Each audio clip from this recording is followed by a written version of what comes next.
এটা লোভ সামলাতে পারিনি। তো যা হোক তাড়াতাড়ি করে ফ্রি হয়ে নিয়েছি স্যারের ক্লাস করার জন্য। তো আমাদের আজকের আলোচ্য বিষয় হচ্ছে অ্যানাটমি এন্ড ফিজিওলজি। আমাদের আজকের আলোচক আলামিন মৃধা স্যার। আপনি কি ফ্রি হয়েছেন? জি, স্যার অলরেডি ক্লাস শুরু করে দিয়েছেন। আরেকটা কথা সবাইকে আমি আবার বলছি, রিপিট করছি, গতকালও বলেছি, আপনারা মোবাইলটা অন করে যারা হেডফোন লাগানো হেডফোন লেগে মোবাইলটা 10 হাত দূরে রাখেন, যাতে করে ক্লাসটা অন্তত শুনতে পারেন। মোবাইল বেশি টিপাটিপি করার দরকার নেই। টিপাটিপি করতে গেলে ওইখানে মিউট আনমিউটের বিষয়টা আপনারা বলতে বলতে চিল্লাতে শুনেন না, ক্লাসে প্রবলেম হয়। সেক্ষেত্রে আপনারা ছোট বাচ্চা না স্যার, আপনারা যে বারবার বলতে হবে জিনিসটা একটু খেয়াল রাখবেন, বারবার চোখ রাখবেন মোবাইলের দিকে আনমিউট হয়ে যাচ্ছে কিনা। ভিডিও অবশ্যই অন করবেন না কেউ, আর আনমিউটের দিকেও খেয়াল রাখবেন। জি স্যার, আপনি শুরু করেন।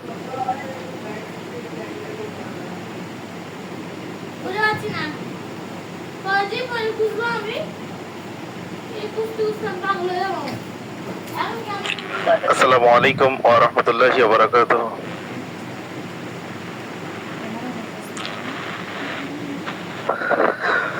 কেমন আছেন সবাই? আলহামদুলিল্লাহ, ভালো আছি। আপনি ভালো আছেন? জি জি, আলহামদুলিল্লাহ, আল্লাহ আমাকেও ভালো রেখেছেন।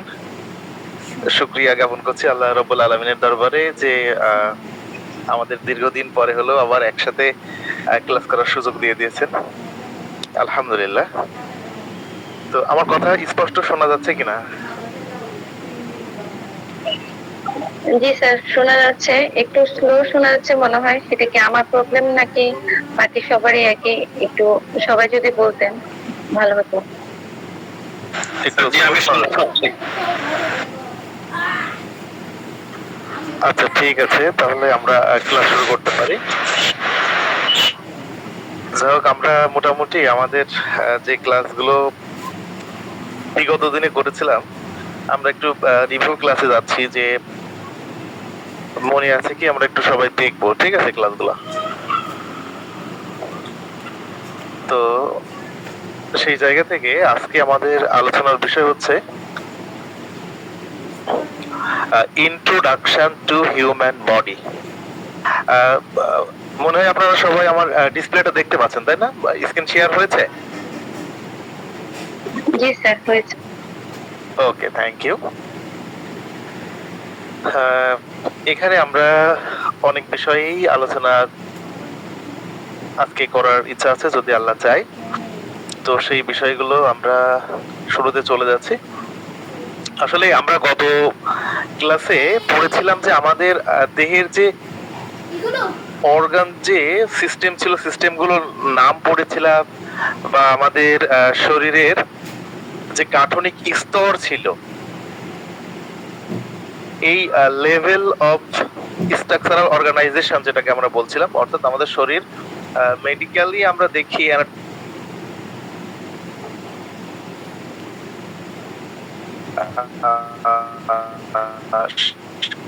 কয়েকটি স্তরে গঠিত হয়েছে। মনে আছে আমাদের গাঠনিক কয়টা ছিল?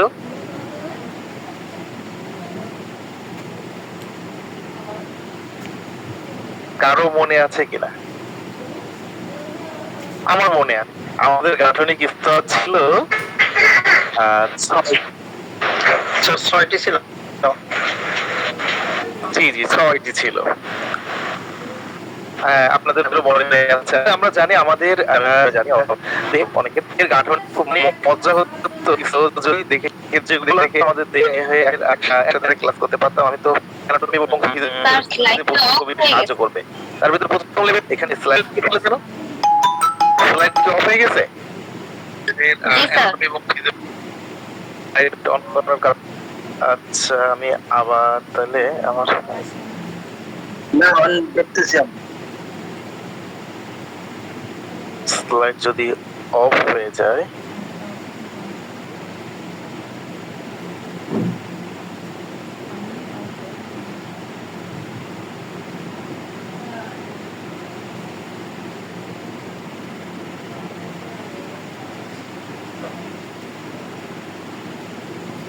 এখন দেখতে পাচ্ছেন?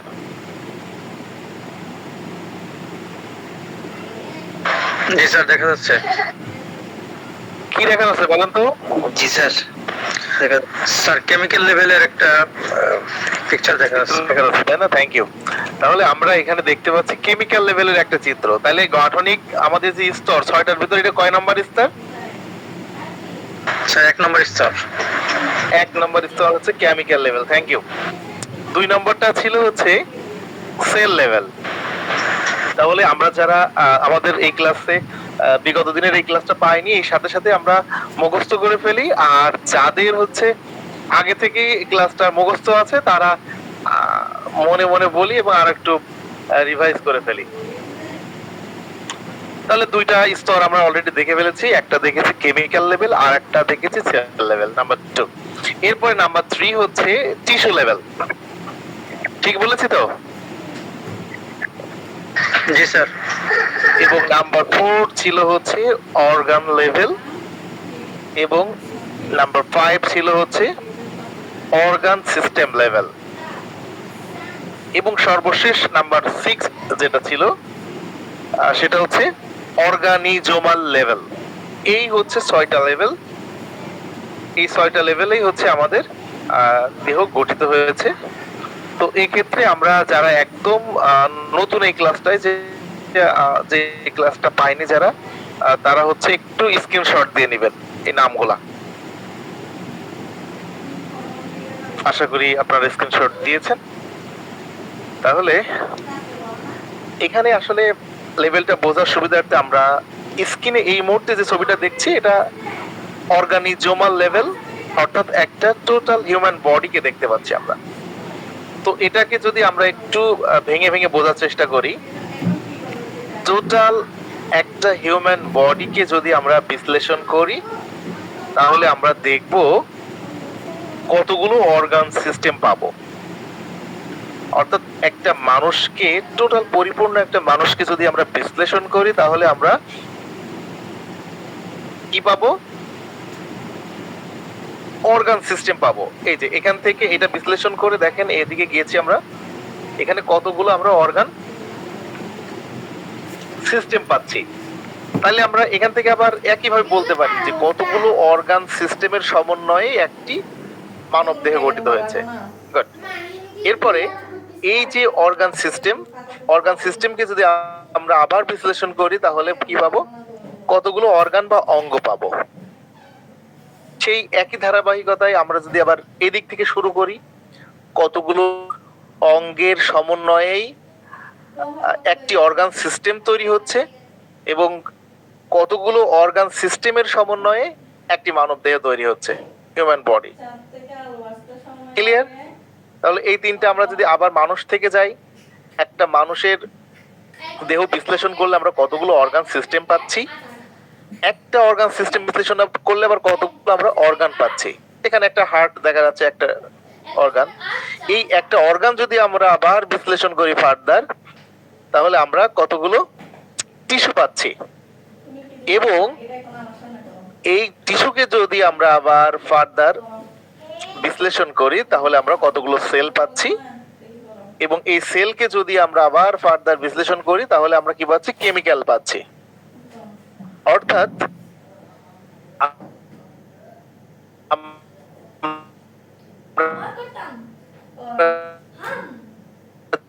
যদি যে কতগুলো কেমিক্যাল সেল, কতগুলো সেল মিলে তৈরি হচ্ছে একটি টিস্যু, কতগুলো টিস্যু বা কলার সমন্বয়ে তৈরি হচ্ছে একটা অর্গান, এবং কতগুলো অর্গানের সমন্বয়ে তৈরি হচ্ছে একটা অর্গান সিস্টেম, এবং কতগুলো অর্গান সিস্টেমের সমন্বয়ে তৈরি হচ্ছে আমাদের একটা হিউম্যান বডি। এটা আমরা বিগত ক্লাসগুলো যারা করেছি, আশা করি আপনাদের সবার এটা একদম ক্লিয়ার আছে। তারপরেও আমি আপনাদের জানা সত্ত্বেও আবার একটু র্যাপ আপ করলাম, এই জন্য যে যদি কেউ আমাদের এই ক্লাসে নতুন থাকে, যারা আমার ক্লাস এখনো পায়নি, তারা এটা একটু ক্লিয়ার হয়ে নেবে। তো আপনারা এই মুহূর্তে কে বলতে পারবেন এই বিষয়টা?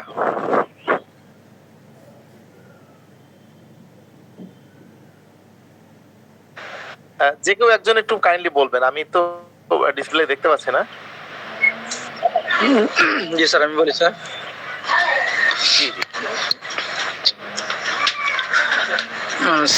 স্যার যদি আমরা একটা হিউম্যান বডিকে যদি বিশ্লেষণ করি তাহলে আমরা কিছু অর্গান সিস্টেম পাবো, আর একটা অর্গান সিস্টেমকে যদি আমরা বিশ্লেষণ করি তাহলে অর্গান পাবো, আর যদি অর্গানকে আমরা বিশ্লেষণ করি তাহলে আমরা টিস্যু পাবো, টিস্যুকে যদি আমরা বিশ্লেষণ করি তাহলে সেল পাবো, সেলকে বিশ্লেষণ করলে আমরা কেমিক্যাল পাবো।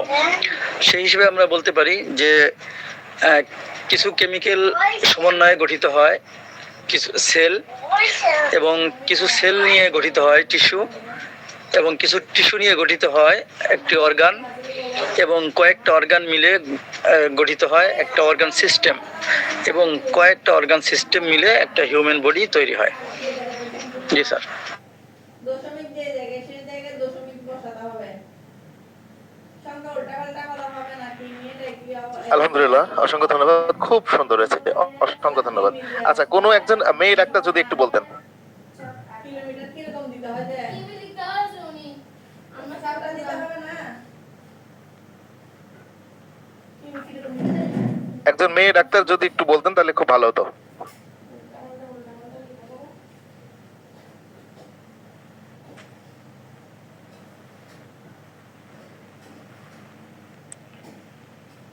আমার কথা কি শোনা যাচ্ছে? জি স্যার, শোনা যাচ্ছে জি স্যার। স্যার, আমি বলতাম কিন্তু আমি পুরোপুরি এটা ক্লিয়ার নাই, জন্য আচ্ছা, আপনি ক্লিয়ার না। আচ্ছা, তাহলে আমি যে কোনো একজন বলতে পারি মেয়ে ডাক্তার ছেলেদের কাছ থেকে শুনবো। স্যার তারপর একটুখানি যেটুকু হচ্ছে একটুখানি বলি, মানে পুরোটা আমার মাথায় ঢুকে নেই আসলে, ভুলটা একটু ধরে দিলে জি, জি। পরে ক্লিয়ার হয়ে যাবে। জি জি।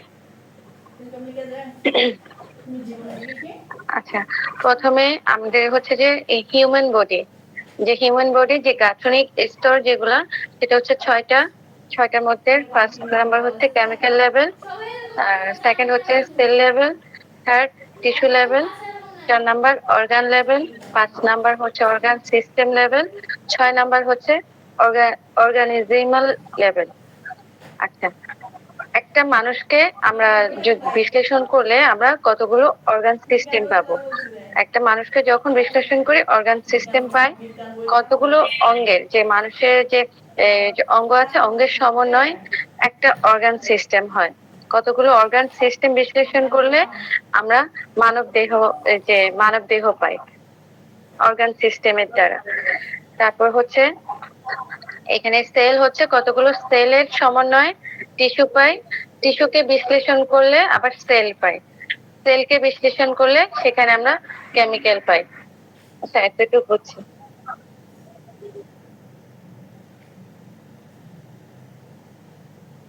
আমরা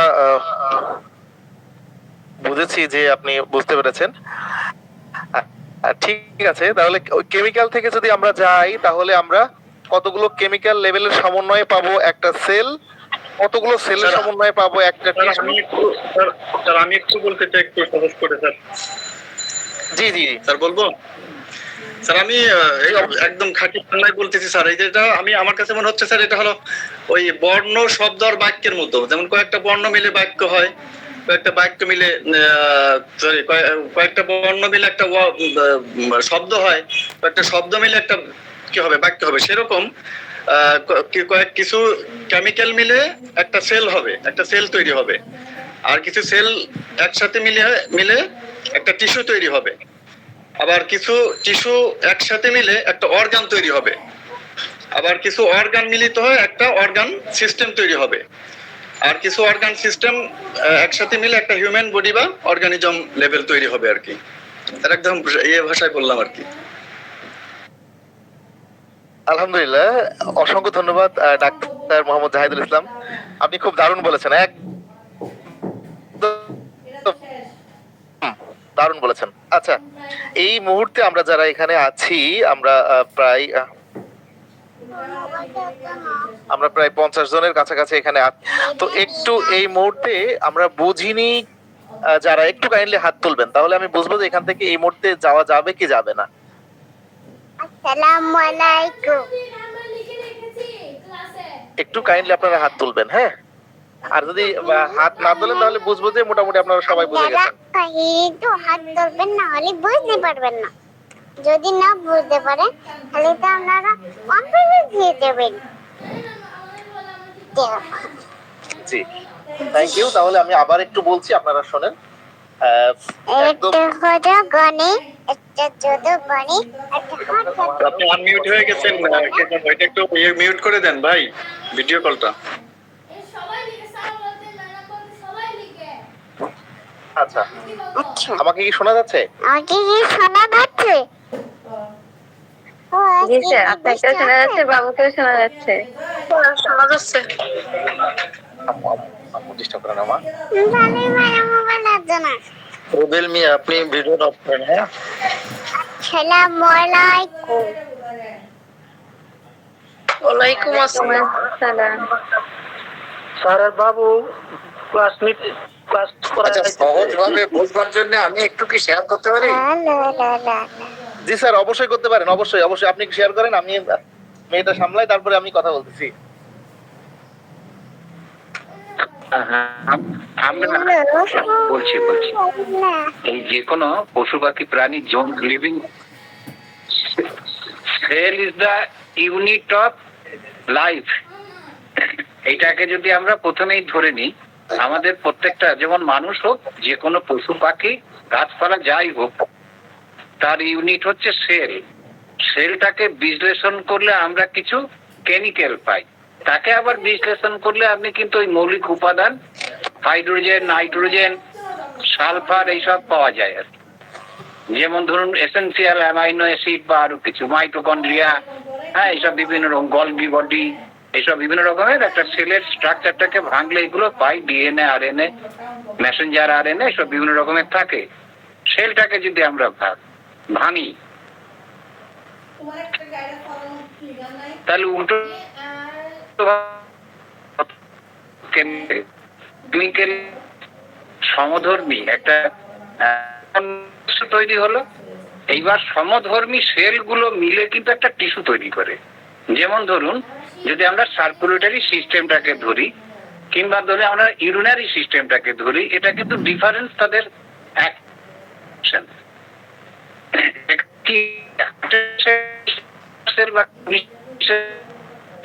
তাহলে কিডনি সেলটা বা লিভারের সেলটা বা হার্টের সেলটা, এই সেলগুলো সমধর্মী হয়।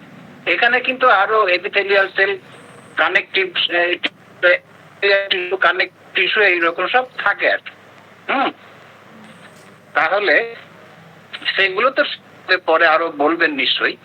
তাহলে সমধর্মী সেলগুলো নিয়ে টিস্যু ফর্ম করে। ওই টিস্যুটাই একটা স্ট্রাকচার করে কিন্তু একটা অর্গান ফর্ম করে। যেরকম ওই যেটা বললাম আর কি, হার্ট করলো, কি ব্লাড করলো, কি লিভার করলো, কি কিডনি করলো, এইরকম সব আর কি, কি ব্রেন করলো, কি নার্ভ টিস্যু করলো, এইগুলো আর কি। তাহলে এই টিস্যু গুলো ফর্ম করে একটা অর্গান করে। এইবার সেই অর্গানটা সে একটা সিস্টেমকে চালায়। যেমন ওই যে কিডনির কথা যদি আমরা ধরি, তাহলে কিডনি, ইউরেথ্রা, ইউরানারি ব্লাডার, হ্যাঁ, তারপরে কিডনি থেকে ইউরানারি ব্লাডারে নিয়ে আসলো। আর আপনার বিশ্লেষণটা একটু কঠিন হয়ে যাচ্ছে মনে হচ্ছে কঠিন হয়ে আমাদের যাচ্ছে বলতে? এটা একদম বেশি, মানে যতটুকু পড়াইছে স্যার, এটা আপনি যেভাবে বোঝাচ্ছেন এটা একটু বিশ্লেষণটা একটু কঠিন হয়ে যাচ্ছে আর কি। এটার পরের পড়া হবে। স্যার অনেক সুন্দর বলছে স্যার। আচ্ছা, ঠিক আছে, ঠিক আছে। তাহলে স্যার অসংখ্য ধন্যবাদ স্যার। পার্থ প্রদীপ চৌধুরী স্যার, আপনাকে অসংখ্য ধন্যবাদ। খুব দারুণ বলছিলেন। জি, মানে একদম ফাটিয়ে দিয়েছেন। তো আলহামদুলিল্লাহ, মোটামুটি আমরা এই মুহূর্তে একদম জাস্ট এবিসি থেকে নিচ্ছি আর কি। জাস্ট আমার সহযোদ্ধা ডাক্তার যারা আমরা একসাথে আছি, তারা যেহেতু কেউ এখন স্টুডেন্ট, কেউ অলরেডি ডাক্তার হয়ে গেছে, অনেকেই জানে, আবার অনেকেই দেখা যাচ্ছে ফার্স্ট ইয়ার সেকেন্ড ইয়ার থাকতে পারে, যে কারণে আমরা একদম জিরো থেকেই যাচ্ছি আর কি। মানে চাচ্ছি যে মানে সবাই একসাথে বুঝে যায়। এর ভিতরে অনেকের হয়তো একটু আনইজি লাগতে পারে, যাদের জানা আছে, তারপরেও একটু নতুনদের জন্য আমরা একটু স্যাক্রিফাইস করি, যে না আমরা জানি, তারপরেও সবাই মিলেই একটু শিখি একসাথে, যেহেতু এটা একটা দারুণ একটা প্ল্যাটফর্ম। জি স্যার, অসংখ্য ধন্যবাদ। আচ্ছা, তাহলে স্যার যেভাবে বলছিলেন, খুব দারুণ উদাহরণ দিচ্ছিলেন আমাদেরকে। আমরা পরবর্তীতে ইনশাল্লাহ সামনে এগুলো পাবো আশা করি। তাহলে এখন এই মুহূর্তে আমি স্যারদের সাথে কথা মিলিয়ে আবার একটু ক্লিয়ার করতেছি যে এখানে যে 6টা লেভেল, যদি আমরা এখানে আমাদের টোটাল হিউম্যান বডিকে চিন্তা করি, একটা মনে করেন মোবাইলের সাথে, আপনার হাতে যে মোবাইলটা আছে, তো এই মোবাইলটা যদি হাত থেকে পড়ে যে খুলে যায়, দেখবেন যে কয়েকটা পার্টে ভাগ হয়ে গেছে। যেমন আপনার ওখানে একটা ব্যাটারি আলাদা হয়ে গেছে, এখানে ক্যাসিংটা খুলে পেছনে এক পার্ট চলে গেছে, ডিসপ্লে আছে। তো এইরকম ঠিক আমাদের বডিটাও যদি এরকম স্পেসিফিক বড় বড় ভাগে ভাগ করা যায়, তাহলে আমরা কতগুলো সিস্টেম পাবো, অর্গান সিস্টেম। এবং এই যে 2 নম্বর যেটা আছে অর্গান সিস্টেম, এখানে বিভিন্ন ধরনের সিস্টেম আছে। এর ভিতরে যে কোনো একটা সিস্টেমকে যদি আমরা আবার ভেঙে ফেলি, বিশ্লেষণ করে ফেলি, তাহলে দেখব ওই সিস্টেমটা তৈরি হয়েছে কতগুলো অর্গান নিয়ে। তাইলে আমরা সেই ক্ষেত্রে আবার একই কথা উল্টাই বলতে পারছি যে কতগুলো অর্গান নিয়েই তৈরি হচ্ছে একটা সিস্টেম, এবং কতগুলো সিস্টেম মিলে তৈরি হচ্ছে একটা মানুষ। যারা বুঝেছিলাম না তারা এইটুকু বুঝেছে কিনা, এই 3টা কথা, যে একটা হিউম্যান বডিকে যদি আমরা বিশ্লেষণ করি তাহলে পাবো, হ্যাঁ, অর্গান সিস্টেম পাবো। আর একটা অর্গান সিস্টেমকে যদি আমরা দেখি, তার ভিতরে দেখবো কতগুলো অর্গান রয়েছে। ঠিক একই ধারাবাহিকতায় ওই একটা অর্গান যদি আমরা আবার বিশ্লেষণ করি, তাহলে দেখবো তার ভিতরে কতগুলো টিস্যু রয়েছে। তার মানে এই কতগুলো টিস্যু দিয়েই কিন্তু একটা অর্গান তৈরি হচ্ছে, এবং কতগুলো অর্গানের সমন্বয়ে, এক বা একাধিক অর্গানের সমন্বয়ে কি হচ্ছে, একটা অর্গান সিস্টেম তৈরি হচ্ছে। আবার একাধিক অর্গান সিস্টেমের সমন্বয়ে হচ্ছে একটা বডি তৈরি হচ্ছে। ঠিক আমরা যদি টিস্যুতে যাই, তাহলে একটা টিস্যু যদি আমরা আবার বিশ্লেষণ করি বা ভেঙে ফেলি, তাহলে দেখবো কতগুলো এখানে সেল আছে। এবং ওই একটা সেল যদি আমরা আবার ভেঙে ফেলি বা বিশ্লেষণ করি, ওই সেলের ভিতর দেখবো, আমরা মাইক্রোস্কোপ দিয়ে দেখলে দেখবো যেখানে কেমিক্যাল লেভেল রয়েছে। এই যে 6টা স্তর, আমাদের একদম কেমিক্যাল থেকে একটা বডি পর্যন্ত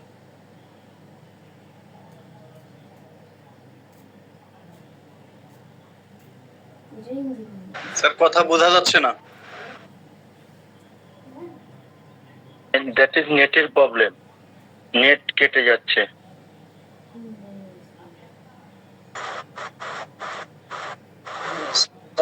বন্ধ। কেউ একজন থাকলে একটু হাত তুলবেন। নেট এতক্ষণ বোঝা যায় না, কথা শোনা যায় না স্যার। ও, এতক্ষণ কথা শুনতে পারেননি তাই তো? না, কেটে যাচ্ছে। না স্যার। আচ্ছা ডাক্তার শহীদুল্লাহ স্যার, আমার হয়তো নেটের একটু জটিলতার কারণে হয়তো কেটে কেটে যাচ্ছে, আমি আবার বলতেছি।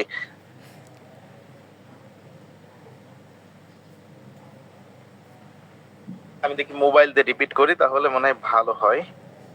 একটু আমি এইটা অফ করে দিই। ডিসপ্লে কি দেখা যায়? ডিসপ্লে দেখা যায়? ডিসপ্লে দেখা যাচ্ছে। ডিসপ্লে দেখা যাচ্ছে। আচ্ছা, তাহলে আমরা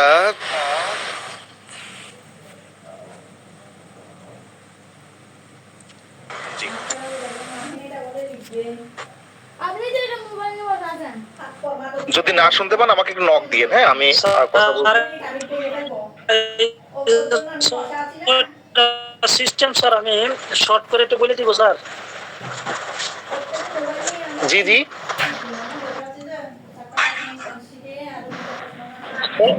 সিস্টেম শর্ট কথা আমি বলে দিব স্যার। জি স্যার, বলেন বলেন, জি জি প্লিজ। এক নম্বরে স্যার কতগুলো কেমিক্যালের সমন্বয়ে হয় সেল, কতগুলো সেলের সমন্বয়ে হয় টিস্যু, কতগুলো টিস্যু সমন্বয়ে হয় অর্গান, কতগুলো অর্গানের সমন্বয়ে অর্গানিক সিস্টেম, কতগুলো অর্গানিক সিস্টেমের সমন্বয়ে হয় হিউম্যান বডি। এই শর্ট। ধন্যবাদ। আলহামদুলিল্লাহ, একদম একদম দারুণ বলেছেন। ঠিক আছে, আপনি বুঝে গেছেন। জি ডাক্তার শহীদুল্লাহ স্যার, ঠিক আছে। তাহলে আশা করি আমরা সবাই মোটামুটি এটা বুঝেছি। না বুঝলে পরবর্তী আলোচনার ফাঁকে দেখবেন এটা বুঝে গেছে, একদম ক্লিয়ার হয়ে যাবেন। হ্যাঁ, আমরা একটু সামনের দিকে যাই। আমরা সেলটাকে আজকে ভাঙবো না, সেল যেদিন পড়বো সেদিন এই বিষয় নিয়ে আলোচনা করব। আজকে আমরা হচ্ছে জাস্ট আমাদের যে সিস্টেমটা, বডি সিস্টেম, অর্থাৎ আমরা অ্যানাটমি এবং ফিজিওলজিক্যালি মূলত আমরা মোট 11টা সিস্টেম নিয়ে আলোচনা করব। আমাদের যে শরীরটা আমরা যদি দেখি, বিশ্লেষণ করি, তাহলে মোট 11টা সিস্টেমের সমন্বয়ে আমাদের শরীর গঠিত হয়েছে। তো এই সিস্টেমগুলোর নাম আমাদের একটু সবার, আমরা আগে যারা আমাদের স্টুডেন্ট ছিল বা আমরা যারা ডাক্তার ছিলাম, আমরা সবাই একসাথে বসে মুখস্থ করেছিলাম। তো সেই জায়গা থেকে আপনাদের হয়তো অনেকেরই মনে আছে। তো আমি বলেছিলাম যে এটা একদম ধারাবাহিক ভাবেই আমরা মনে রাখার ট্রাই করব। তো এর ভিতরে এই 11টা সিস্টেমের নাম এই মুহূর্তে মুখস্থ নেই এইরকম কে কে আছেন? একটু কাইন্ডলি হাত তোলেন তো, আমার ক্লাসে একটু সাহায্য করবেন আপনারা।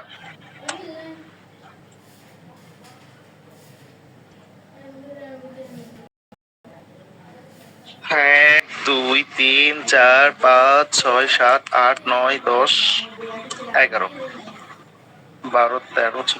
জি আলহামদুলিল্লাহ, ঠিক আছে, আমরা এখন হাত নামাইতে পারি। হ্যাঁ, তাহলে একদম শোনেন, আপনাদের এতটুকু বলতেছি, আমরা যদি আমি একটু বড় করে কথাটা বলি যে আমরা শুধু এই 11টা সিস্টেমের নাম যদি মুখস্থ করতে পারি, শুধু নাম আর কিচ্ছু না, এই 11টা সিস্টেমের নাম মুখস্থ করলাম, তার মানে আমরা অ্যানাটমি এবং ফিজিওলজি অর্ধেক শিখে ফেললাম। আমি অন্তত এতটুকু আশ্বস্ত করতে পারি, যদি এই 11টা সিস্টেমের নাম শুধু মুখস্থ করলাম, তার মানে আমরা অ্যানাটমি ফিজিওলজি বইয়ের অর্ধেক শিখে ফেললাম। ঠিক আছে, আমার কথা কি বুঝতে পেরেছেন? বুঝতে পেরেছি। জি স্যার। এই আমরা সবাই নাম মুখস্থ করতে পারলে হ্যাঁ। অ্যানাটমি ফিজিওলজি অর্ধেক শিখে ফেললাম, বইয়ের কন্ট্রোল হয়ে গেল। জি জি জি, আচ্ছা, এখন কথাটা শুনতে একটু আনইজি মনে হলো, আমার এটাই সত্যি। আচ্ছা, তার প্রমাণটা আমরা এখনই নিব আস্তে আস্তে। তো যা হোক, এখন এই মুখস্থ করার জন্য একটু টেনশন করার দরকার নেই, আমরা এখানে বসে এখনই মুখস্থ করে ফেলবো যাদের হয়নি। আর যাদের মুখস্থ আছে তাদের তো আছেই, ঠিক আছে। এবং আপনাদের কাছে আমার একটা অনুরোধ থাকবে, যারা এখনো মুখস্থ করেননি তাদের কাছে, যে আমরা ঠিক এই 11টা সিরিয়ালেই মুখস্থ করব, ঠিক আছে। আচ্ছা, প্রথমে আমরা দেখি ইন্টিগুমেন্টারি সিস্টেম। একদম ফার্স্ট যে সিস্টেমটা শিখবো, 1 নম্বর ইন্টিগুমেন্টারি সিস্টেম। উচ্চারণটা নতুনদের উদ্দেশ্যে আবার আমি রিপিট করতেছি, এই যে এখানে ইন্টিগুমেন্টারি।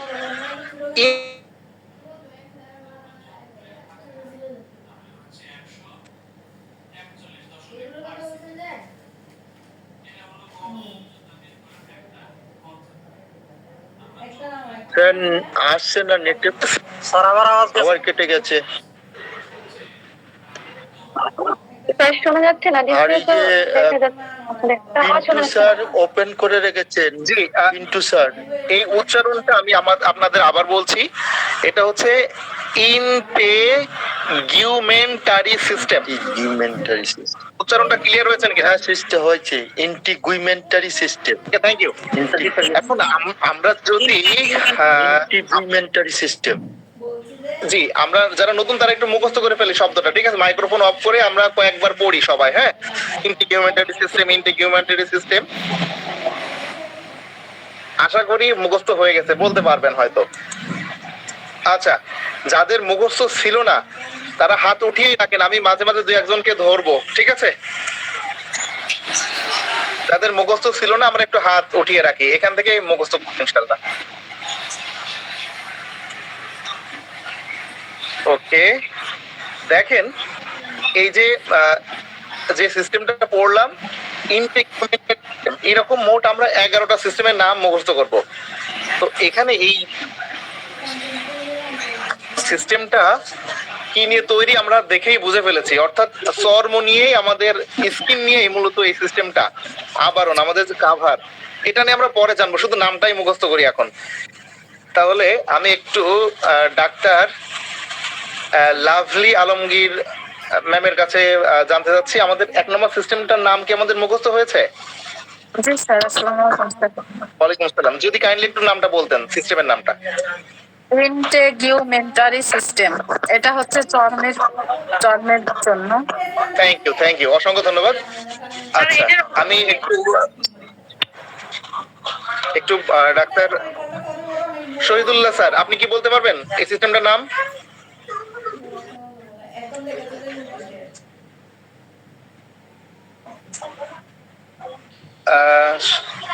আমার কথা কি শোনা যাচ্ছে? হ্যাঁ শোনা যাচ্ছে স্যার। আচ্ছা, তাহলে এই সিস্টেমটা মনে রাখার সুবিধার্থে আমরা আমাদের ইন্টিগ্রিউমেন্টারি সিস্টেম। জি, এবার আবার সবাই হাত তোলা থাকবে। আমি শুধু হচ্ছে যখন আপনার মাইক্রোফোন অফ রাখবেন, পরবর্তীতে আমি বললে মাইক্রোফোন অন করবেন। জি, থ্যাংক ইউ। তাহলে আমরা আমাদের টোটাল শরীরকে একটা কল্পনা করে নিই। একটা কিসের সাথে কল্পনা করব?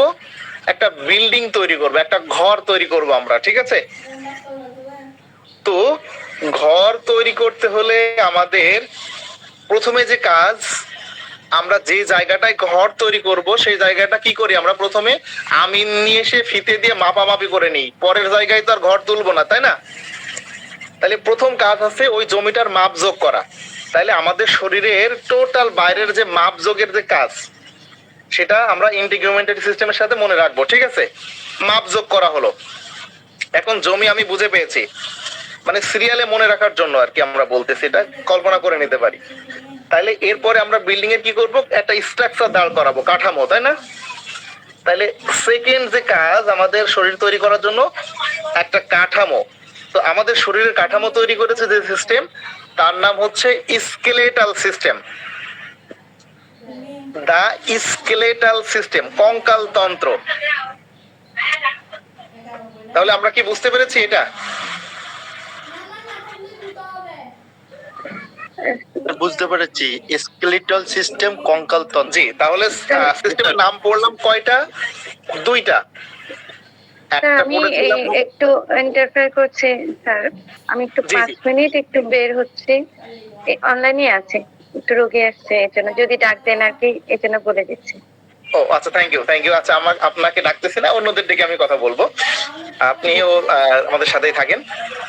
তাহলে আমরা মোটামুটি 2টা সিস্টেমের নাম শিখেছি। আমাদের শরীরের মাপ যোগ করব যেটা দিয়ে, সেটার নাম কি ছিল? 1 নম্বর সিস্টেমের নাম বলেন তো একটু। Integumentary system. Integumentary, thank you. 2 number সিস্টেমের নাম কি? কাঠামো তৈরি করব যেটা দিয়ে, স্কেলিটাল সিস্টেম। জি, তার মানে আমাদের রডের খাঁচা তৈরি করে আমরা। স্যার, এই প্রথম শব্দটা কি ইন্টিগ্রিউ নাকি ইন্টিগ্রিউমেন্টারি?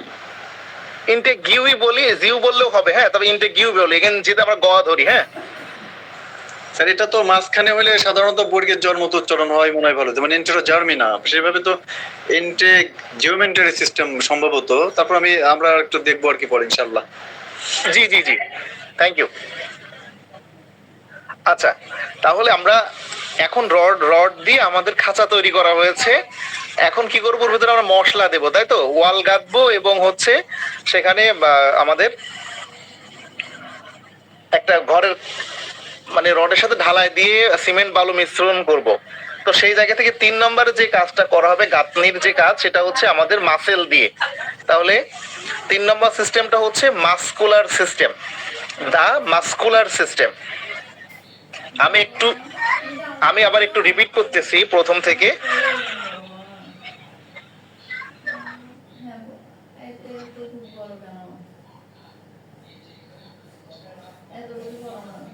আবার কেটে গেছে স্যার।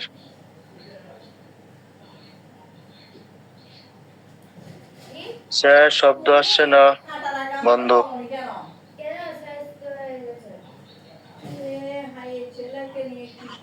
1 নম্বর সিস্টেমটা এক নম্বর যে সিস্টেমটা পেয়েছিলাম সেটা কি ছিল? Integumentary system. দুই নম্বরটা কি ছিল? Skeletal system. আচ্ছা, থ্যাংক ইউ। আর যারা হচ্ছে একদম নতুন ছিলেন, 3 নম্বরটা কি? Muscular system. তাহলে এই তিনটা নামই আমাদের মুখস্থ হয়েছে সবার। যারা হাত তুলেছিলেন সবাই বলতে পারবেন কিনা একটু মনে মনে 1 মিনিট বলে ফেলেন তিনটাই। হ্যাঁ, মাইক্রোফোন অফ করেই বলেন আপনারা।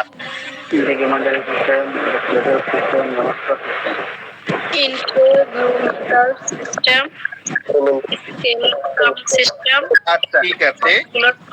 আমি নতুন একজনকে ধরি, এটা হচ্ছে ডাক্তার, সম্ভবত ডাক্তার আয়েশা রাখি। আপনি কি আমাকে শুনতে পাচ্ছেন ম্যাম?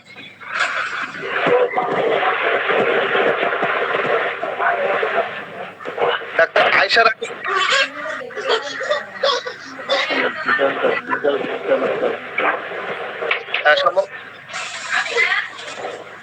আচ্ছা, ঠিক আছে, আমরা অন্য এক জায়গায় যাই। ডাক্তার রুবেল মিয়া, শুনতে পাচ্ছেন আমাকে? আসসালামু আলাইকুম। ওয়ালাইকুম আসসালাম। এই তিনটা সিস্টেমের নাম একটু বলেন তো kindly. Integumentary system, the skeletal system, the muscular system. Thank you. আচ্ছা, এই তিনটা মুখস্থ হয়নি এমন কেউ থাকলে একটু না বলেন যে হয়নি, এই কথাটা বলেন। আর যদি এই হয়নি শব্দটা না থাকে তাহলে সামনে যাবো।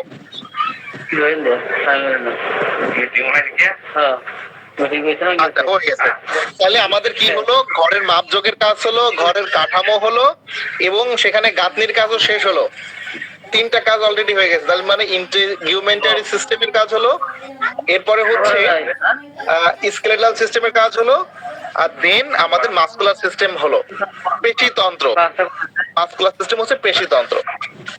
এরপর 4 নম্বর হচ্ছে অয়ারিং এর কাজ। কিসের কাজ? আমাদের ঘরে তো বিদ্যুৎ দরকার, তাই না? তো বিদ্যুতের জন্য তো ওয়্যারিং করতে হবে। আমাদের শরীরের ভিতরে যে ওয়্যারিং এর কেবল রয়েছে সেটাকে আমরা বলছি দা নার্ভাস সিস্টেম। 4 নম্বর হচ্ছে দা নার্ভাস সিস্টেম। মাহবুবুর রহমান, আপনি মিউট করেন প্লিজ।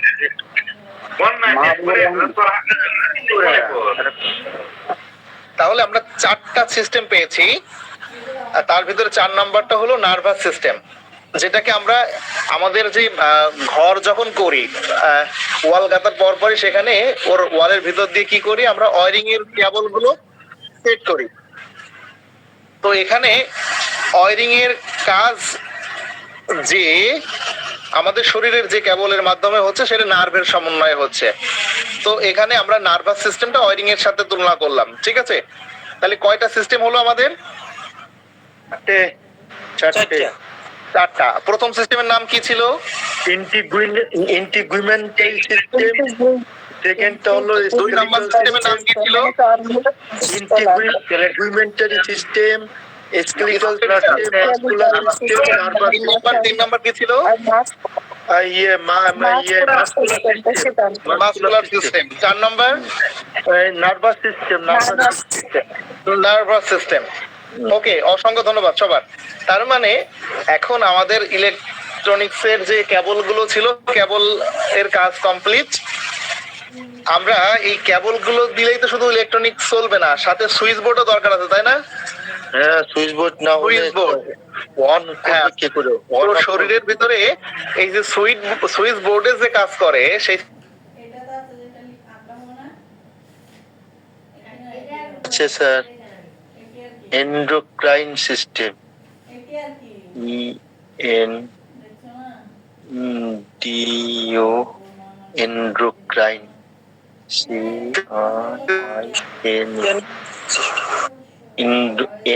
এন্ডোক্রাইন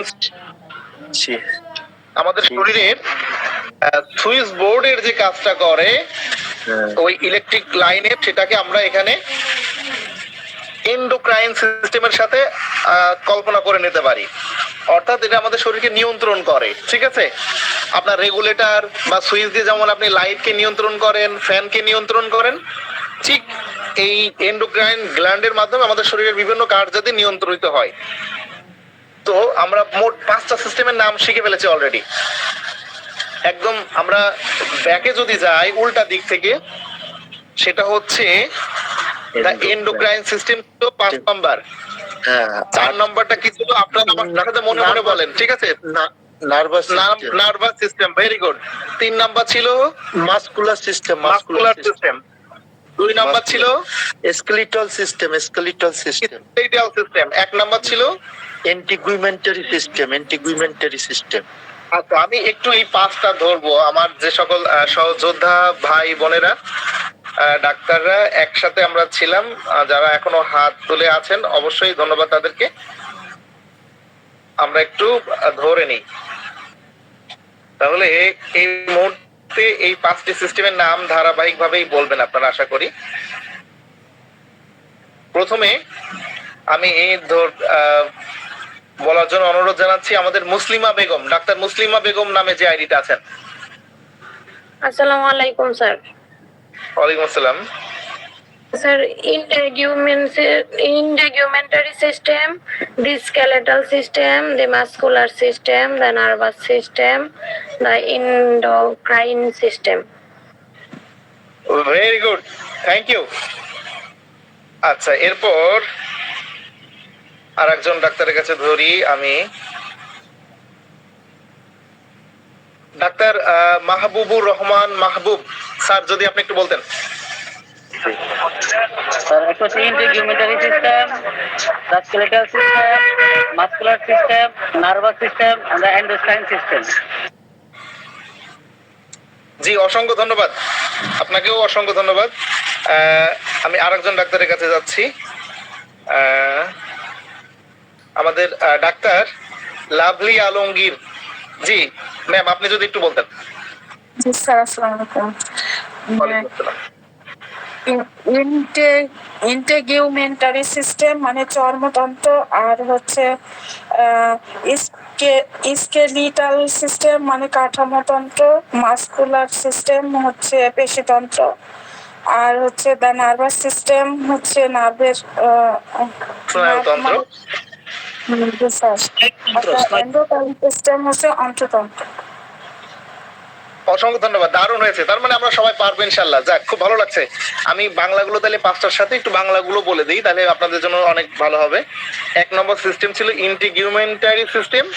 এটাকে আমরা যদি বলি আচ্ছাদন তন্ত্র, কি বলবো, আচ্ছাদন তন্ত্র মানে কভারিং। এটা কি করছে, স্কিনটা আমাদের সমস্ত শরীরকে আচ্ছাদিত করে রেখেছে, ঢেকে রেখেছে। এজন্য ওটার নাম আমরা বাংলায় বলবো আচ্ছাদন তন্ত্র। ঠিক আছে, চর্মতন্ত্র বললেও চলবে, তবে আচ্ছাদন তন্ত্র আমরা বলবো 1 নম্বর। 2 নম্বরটা ছিল স্কেলেটাল সিস্টেম, এটা কঙ্কাল তন্ত্র বলবো, ঠিক আছে, কঙ্কাল তন্ত্র। 3 নম্বর ছিল আমাদের মাসকুলার সিস্টেম, এটাকে আমরা পেশিতন্ত্র বলবো। 4 নম্বর ছিল হচ্ছে আমাদের নার্ভাস সিস্টেম, এটাকে আমরা স্নায়ুতন্ত্র বলবো। এবং 5 নম্বর যেটা পেলাম এন্ডোক্রাইন সিস্টেম, যেটাকে আমরা বলছি আমাদের অন্তঃক্ষরা তন্ত্র। অন্তঃক্ষরা, অন্ত মানে ভিতরে, আর খরা মানে ক্ষরণ হওয়া, নিঃসৃত হওয়া। হ্যাঁ, এটা আমরা পরে ডিটেইলস জানবো ইনশাআল্লাহ, জাস্ট নামটা মুখস্থ করে নিই। স্যার, বিদ্যুতের সাথে যেভাবে তুলনা করছিলেন স্যার, ওইটা একটু বলেন তো স্যার, একটু মাপ মানে মনে রাখার জন্য আর কি স্যার। ও, মনে করেন আমাদের ঘর তৈরির সময় প্রথমে আমরা একটা মাপ যোগ করেছি, সেটা ইন্টিগুমেন্টারি সিস্টেম হলো। এরপরে 2 নম্বর হচ্ছে আমরা দেখা যাচ্ছে কলম পিলার করব, আর রড দিয়ে খাঁচা মাথা তৈরি করলাম, সেটা আমাদের স্কেলেটাল সিস্টেম, কঙ্কাল তন্ত্র গেল। এইবার ওর ভিতরে আমরা ইট বালি সিমেন্ট দিয়ে গাঁথতেছি, সেটা আমাদের মাসেল অর্থাৎ মাসকুলার সিস্টেম গেল। এইবার আমাদের ঘরের একটা পর্যায়ে এসে আমরা কি করি, ঘরে ওয়ারিং করি। ওয়ারিং এ যে বিভিন্ন তার টার দিই ঘরের ভিতর দিয়ে, ওয়ালের ভিতর দিয়ে, তো সেটা আমরা নার্ভাস সিস্টেমের সাথে কল্পনা করে নিচ্ছি, স্নায়ুতন্ত্র।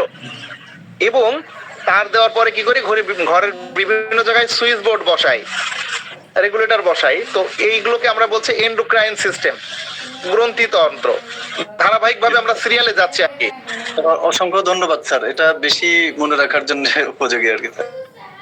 আচ্ছা, তাহলে যখন আমরা এর ডিটেলস পড়বো তখন দেখবেন এগুলো আরো মজা লাগবে, ঠিক আছে?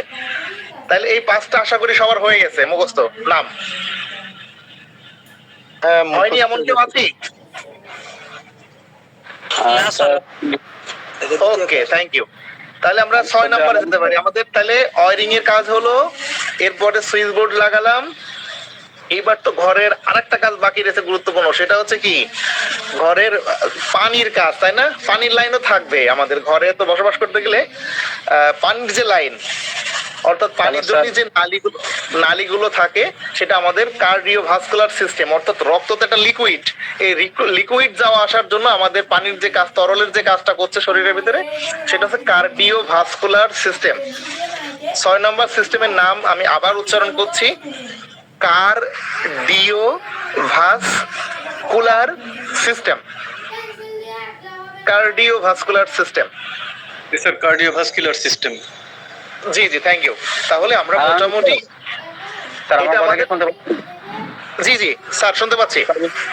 সরি ফর ইন্টারাপ্ট স্যার, আমি আসলে মাঝখানে থামাতে চাইনি, কিন্তু বাধ্য হলাম, কিছু মনে করবেন না, ক্ষমা করবেন। স্যার একটু 10টা সেকেন্ড কথা বলতে চাই যে স্যার আমাদের এই যে আমাদের যে মেডিকেল টিমটা যাবে এই বিষয়ে তো একটু কথা বলা প্রয়োজন ছিল। তো আমাদের শ্রদ্ধেয় চেয়ারম্যান স্যার আজকে একটু খুবই একটা ইমার্জেন্সি পেশেন্ট দেখার কারণে কথা বলতে পারছেন না। তো আমি আপনাকে রিকোয়েস্ট করবো, আমাদের গতকাল যারা কমিটমেন্ট করেছেন তারা অনেকেই দিয়েছেন, অনেকে দেননি, আর আজকে নতুন যারা কমিটমেন্ট করবে এই বিষয়ে একটু স্যার একটু কথা বলবেন।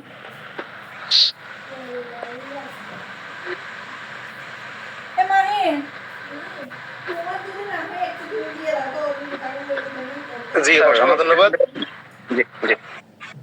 জি জি স্যার, আপনি তাহলে বলুন, সমস্যা নেই। আমার আবার কল এসেছিল, আমি নেট থেকে আবার বের হয়ে গেছিলাম, আমি শুনতে পারিনি। আপনি বিষয়টা তাহলে ক্লিয়ার করুন। স্যার আমি বলতে চাচ্ছিলাম যে আমাদের যেহেতু টিমটা যাবে, তো এটার জন্য তো প্রচুর আমাদের রিসোর্স দরকার। তো আমাদের আজকে মোটামুটি 1010 টাকা কিছু কম আমাদের কালেক্ট হয়েছে। তো আমাদের তো অ্যামাউন্ট আরো অনেক বেশি প্রয়োজন। তো আমাদের চেয়ারম্যান স্যার একটু অসুস্থ, এসে ইমার্জেন্সি একটা পেশেন্ট দেখতেছেন নাসির স্যার, তো এই জন্য উনি কথা বলতে পারছেন না। তো আপনি ক্লাসের মানে এই মুহূর্তে অথবা ক্লাস যেহেতু মানে 10:30 বেজে যাচ্ছে, হয়তো অনেকেই লিভ নিবে চলে যাবে। তো স্যার একটু যদি এখন কথা বলি, যারা নতুন কমিটমেন্ট করতে চান তারা যদি একটু কমিটমেন্ট করতো, আমরা তাদেরকে নামগুলো একটু ইনক্লুড করে নিতাম। স্যার এই ফাঁকে বলে আমরা ময়মনসিংহ যারা আছে, এই ময়মনসিংহটা আমরা একসাথে টাকা দিব আর কি। ওকে ঠিক আছে। বাকি আমি শ্রদ্ধেয় আলমিন স্যারকে এই বিষয়টা একটু মানে বিবেচনা করার জন্য অনুরোধ জানালাম।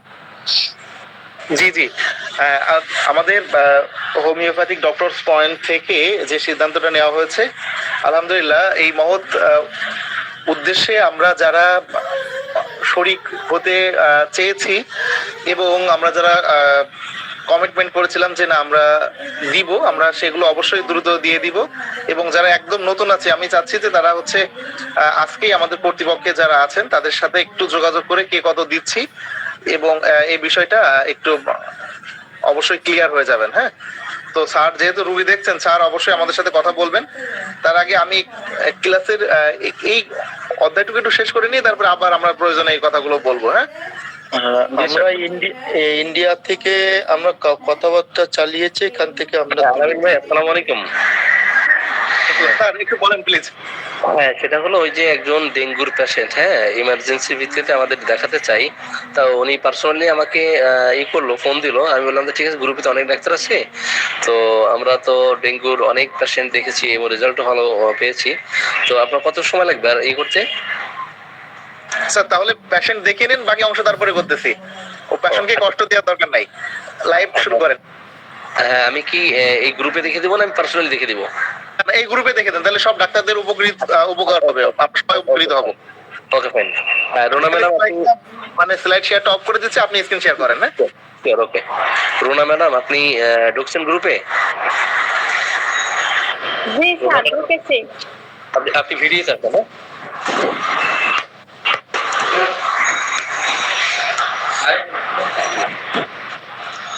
সম্মানিত চিকিৎসকবৃন্দ, আসসালামু আলাইকুম ওয়া রাহমাতুল্লাহ। আশা করি আপনারা সকলে ভালো আছেন। আল্লাহর অশেষ কৃপায় আলহামদুলিল্লাহ আমিও একটু ভালো আছি। তো আমি গতকাল আমরা যে সিদ্ধান্ত নিয়েছি ওই বিষয়ে 1 মিনিট বা 2 মিনিট কথা বলে আমরা ডেঙ্গুর এই পেশেন্টকে দেখে দিব তো আমরা অনেকে হয়তো ডেঙ্গুর পেশেন্ট হাতে নেই না। আমি আমার প্র্যাকটিক্যাল অভিজ্ঞতা থেকে বলতে পারি, আমি অসংখ্য ডেঙ্গুর পেশেন্ট দেখেছি এবং এত দ্রুত রেসপন্স করে, বেশ দ্রুতই পেশেন্ট ভালো হয়ে যায়। তো আবার সকল পেশেন্ট যে আমার কাছে ভালো হয়ে যাবে এটাও ঠিক না। তো ওই জায়গা থেকে আমরা আগামী শনিবারে ইনশাআল্লাহ আল্লাহ চাহে তো আমাদের ফান্ডটা ক্রিয়েট হয়ে যাবে এক সপ্তাহের মধ্যে। তো সেখানে আমরা 10 জনের একটি টিম নিয়ে দুটো গ্রুপে সেখানে আমরা মানে অসহায় যারা আছে, অসুস্থ তা বোধ করতেছেন বা অসুস্থ হয়ে যাচ্ছেন, আপনার থেকে মিউট রাখুন প্লিজ। কাউকে যেন মনে হচ্ছে আনমিউট দেখতে পাচ্ছি। ও আপনি রোনা, জি জি, আপনাকে যখন আনমিউট করতে বলবো তখন আনমিউট করবেন। জি, তো আমরা কম বেশি প্রত্যেকেই ডোনেট করেছি। তো আপনাদেরকে আমি বিনীতভাবে অনুরোধ করব, বন্যা কবলিত এলাকায় যারা অসুস্থতায় আছেন তাদের পাশে দাঁড়ানো আমাদের নৈতিক দায়িত্ব। তো এখন যদি আমরা তাদের পাশে না দাঁড়াই, অবশ্যই আল্লাহর কাছে আমাদের জবাবদিহি করতে হবে। তো হিউম্যান বিং হিসেবে আমরা মুমিন ভাই ভাই, ইন্নামাল মুমিনুনা ইখওয়াতুন ইন্নামাল মুসলিমুনা ইখওয়াতুন। আল্লাহ রাসূল বলেছেন মুসলিম ভাই ভাই, আল্লাহ তাআলা বলেছেন মুমিন ভাই ভাই। ওই জায়গা থেকে আমরা প্রত্যেকেই তো সহযোগিতার হাত বাড়িয়ে দিব। আর আমরা যত বেশি দান সাদকা করতে থাকবো, আমাদের বিপদ আপদ থেকে আমরা কিন্তু নিষ্কৃতি পাবো, রক্ষা পাবো। তো হয়তো এই দানের মাধ্যমে আপনি হয়তো অনেক বড় বিপদ থেকে রক্ষা পেতে পারেন। তো এটার যা আল্লাহ রাব্বুল আলামিন আমাদেরকে দিবেন, প্রত্যেকেই আমরা যেন কম বেশি যতটুকু পারি, যার যেমন অ্যাবিলিটি আছে ওই অ্যাবিলিটির জায়গা থেকে আমরা সহযোগিতার হাত বাড়িয়ে দেবো ইনশাআল্লাহ। তো আপনারা কেউই বাদ যাবেন না। আমাদের বক্তব্য হচ্ছে যার যেমন অ্যাবিলিটি আছে, আমরা জবরদস্তি করতেছে না, জোর জবরদস্তি কিছুই করে আমরা এইভাবে চাই না যে আপনারা টাকা দেন এখানে। তো স্বতঃস্ফূর্ত ভাবে, আন্তরিকতা দিয়ে, ভালোবাসা দিয়ে আপনারা যদি একটু সহযোগিতার হাত বাড়িয়ে দেন, এই সমস্ত মানুষ চিকিৎসা এবং ত্রাণ পাওয়া তাদের জন্য একটু মাথা গোঁজার ঠাঁই তৈরি করে দেওয়া, এটা আমাদের দায়িত্ব। তো ওই জায়গা থেকে আমরা প্রত্যেকেই আমরা হিউম্যান বিং হিসেবে একটু নৈতিকতার পরিচয় দিব, আল্লাহ আমাদেরকে উত্তম প্রতিদান দিবেন ইনশাআল্লাহ। তো এখন আমরা কম বেশি প্রত্যেকেই আমরা কমিটমেন্ট করব। আর গতকাল পরশুদিন যারা কমিটমেন্ট করেছিলেন, অবশ্যই আমাদের মোল্লা মামুন ভাই অর্থ সচিব হিসেবে আছেন, ওনার কাছে আপনারা টাকাটা পৌঁছাই দিবেন। তো আমরা কেউই বাদ যাবো না, সেটা 100 টাকা হোক, 50 টাকা হোক, 200 টাকা হোক, 1000 টাকা হোক। তো এটা আপনারা অবশ্যই ডোনেট করবেন। জি রোনা ম্যাডাম, আপনি একটু ভিডিওতে আসেন, আমরা পেশেন্ট সরাসরি পেশেন্ট দেখবো। সবাই কল মেসেজে লেখুক। দেখা যায় স্যার? করুন, মাথাটা উঁচু না করলে দেখা যাচ্ছে। জি, রোগীর নাম, ঠিকানা, বয়স একটু বলেন, আমি লিখে নেই।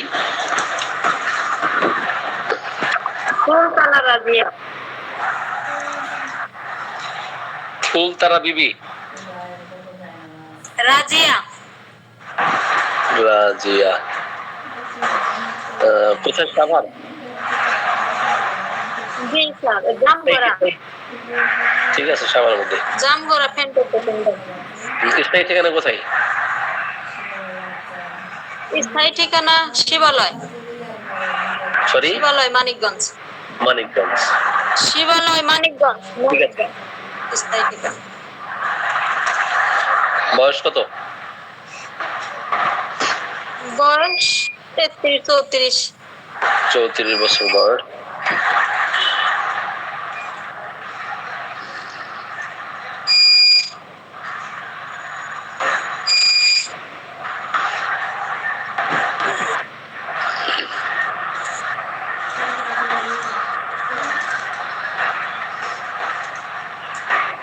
(25/8/2024) মোবাইল নাম্বার বলেন। 01713 7893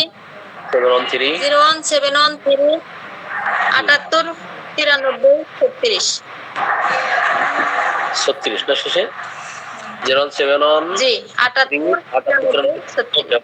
ঠিক আছে। আচ্ছা, উনি কিভাবে অসুস্থ হলেন একটু ঘটনা বলবেন, আর উনি যে এলাকায় বসবাস করেন সেটা আসলে কি ধরনের, ওটা কি ধরনের এলাকা, আশেপাশে খাল বিল পুকুর নদী নালা বা কি ধরনের এরিয়া সেটা একটু বলুন।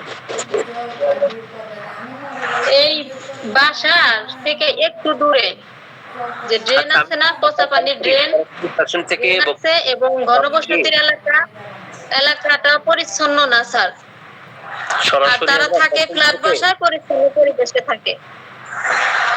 শোনেন, আপনি বুঝি কথা না বলবেন না, আপনি কথা বলবেন না, সরাসরি পেশেন্টকে কথা বলতে দিবেন, ঠিক আছে? জি, আচ্ছা, পেশেন্টকে দেন। হ্যাঁ,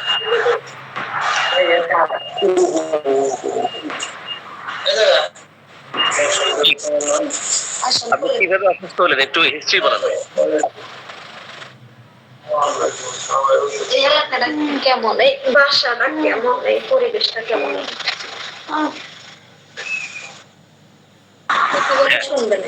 আপনি হিস্ট্রি বলেন, কিভাবে আপনি অসুস্থ হলেন একটু ঘটনা বলেন। তো আসসালামু আলাইকুম স্যার। ওয়ালাইকুম আসসালাম। রোগীর হাজবেন্ড। জি, ওর কথা বলার মতো এরকম শক্তি নাই, বুঝছেন? ও খুবই অসুস্থ। আচ্ছা, তো কিভাবে উনি অসুস্থ হলেন একটু ঘটনা বলেন। ওর তো যে প্রথমে বৃষ্টিতে একটু ভিজছিল আর কি, বুঝছেন, স্কুল থেকে আসার পথে। জি, পরের দিন থেকে জ্বর। পরের দিন থেকে যাও না, তারপর দুদিন পর থেকে দুদিন পর থেকে জ্বর। তাই ভাবলাম যে তাহলে মনে হয় যে বৃষ্টিতে ভিজার কারণে জ্বর হয়েছে। আমরা তো নর্মাল চিকিৎসা চালাই গেছি আর কি, নাপা খাওয়াইছি, নাপা এক্সটেন্ড জি, খাওয়ানোর পরে জ্বর তো কমে না, পরে আজকে হাসপাতালে নিয়ে গেছিলাম। জি, হাসপাতালে নিয়ে গেছিলাম, ওইখান থেকে আর কি ডেঙ্গু ধরা পড়ছে আর কি। প্লাটিনেটস আছে 70,000। জি, আর এর মধ্যে গতকাল আমার যে আপনার ছাত্রী আর কি রোনা, দিচ্ছিল হোমিওপ্যাথি ওষুধ দিছিল, বুঝছেন, রাত্রে ওটা খাওয়াইছিলাম, তো এটা খাওয়ায় কোনো হয় না আর কি। জি, এই হলো ব্যাপার। আর ডাক্তাররা বর্তমান যেটা বললো আর কি, যে একটু পানি শূন্যতা আছে, রক্ত স্বল্পতা আছে, আর এই যে ডেঙ্গু আছে আর কি। জি। রোগী একেবারে কথা বলতে পারতেছে না, তাই না? হ্যাঁ, ওই বমি করতে যায়, বমি হয় না আর কি, বমি আসে, বমি ভাব আসে কিন্তু বমি হয় না। পেটে কিছু নাই তো, খাওয়া দাওয়া নাই, বমি করতে যায় আর কি। বলছি বমি বমি ভাব হয় কিন্তু বমি হয় না। জি, বমি হয় আর কি, বমি পেটে কিছু নাই তো, ওই অক করলো, সেজন্য আর কি বমি হলো না। বমি করতে বমি বমি ভাব হয় কিন্তু বমি হয় কিনা? বমি হয় না, বমি হয় স্যার, হয়, কিন্তু পেটে কিছু নাই তো, এই জন্য আর কি বমি হয় না। এখন বমির থেকে বমি ভাব বেশি না বমি বেশি, কোনটা বেশি? বমি বমি ভাব বেশি না বমি বেশি?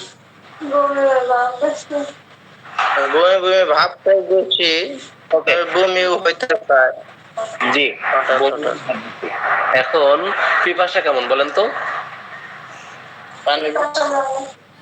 পিপাসা লাগে, পানি পিপাসা লাগে। একবারে বেশি খাই না কম খাই?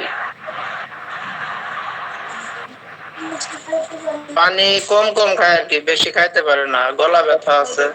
কতটুকু পরিমাণে খাই? 2-3 ড্রপ। 2-3 ড্রপ। জি। গরম পানি, নরমাল পানি, কোনটা খেতে ভালো লাগে? নরমালটা স্যার। নরমাল পানি ভালো লাগে। জ্বরের সাথে আর কি কি কষ্ট আছে? হাত পা ব্যথা, মাথা ঘোরায়, মাথা খারাপ, মাথা ব্যথা, গলা ব্যথা, মাথা খারাপ, ঘোরে কোনটা? মাথা মাথা ব্যথা, মাথা ঘোরা, মাথা ব্যথা। মাথা ব্যথা না মাথা ঘোরা? মাথা ব্যথা স্যার, ব্যথা। শরীরে কোথাও ব্যথা আছে কিনা? শরীরে কোথাও ব্যথা আছে কিনা? সারা শরীরে ব্যথা। এটা কি ধরনের ব্যথা? এটা কি ধরনের ব্যথা? এটা কি ধরনের ব্যথা? কেউ মেরেছে, থেতলানো ব্যথা, ছিঁড়ে ফেলার ব্যথা, কামড়ানোর ব্যথা, কি ধরনের ব্যথা?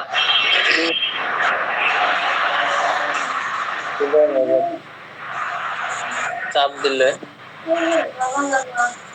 চাপ দিলে চাপ দিলে শরীরে চাপ দিলে তাতে ধরলে শুলে ব্যথা আর কি, চাপ দিলে, হ্যাঁ চাপ দিলে ব্যথা করে। না, জোরে চাপ দিলে, জোরে চাপ দিলে, আস্তে চাপ দিলে কোনটাতে ব্যথা বাড়ে অথবা কমে? জোর দিলে ব্যথা পাও, আস্তে দিলে ব্যথা পাও। ধরলে মানে জোরে ব্যথা পায়, আসতে ধরলেই স্পর্শ করলে, স্পর্শ করলেই ব্যথা। জি জি স্পর্শ করলেই ব্যথা। আচ্ছা, টাচ করতে দিচ্ছে কিনা দেখেন, শরীরে টাচ করতে দিচ্ছে, টাচ স্পর্শ করতে দিচ্ছে কিনা। স্পর্শ করতে গেলে বিরক্তি ফিল করা বা হাত দিতে না দেওয়া। স্পর্শ করতে দেয়। স্পর্শ করতে দেয়। এই যে স্যার, এই যে এরকম এরকম স্পর্শ করছি, সারাদিনই এরকম করছি স্যার, দেখা যায় না, দেখা যায় না, এটা ওটা চলে না।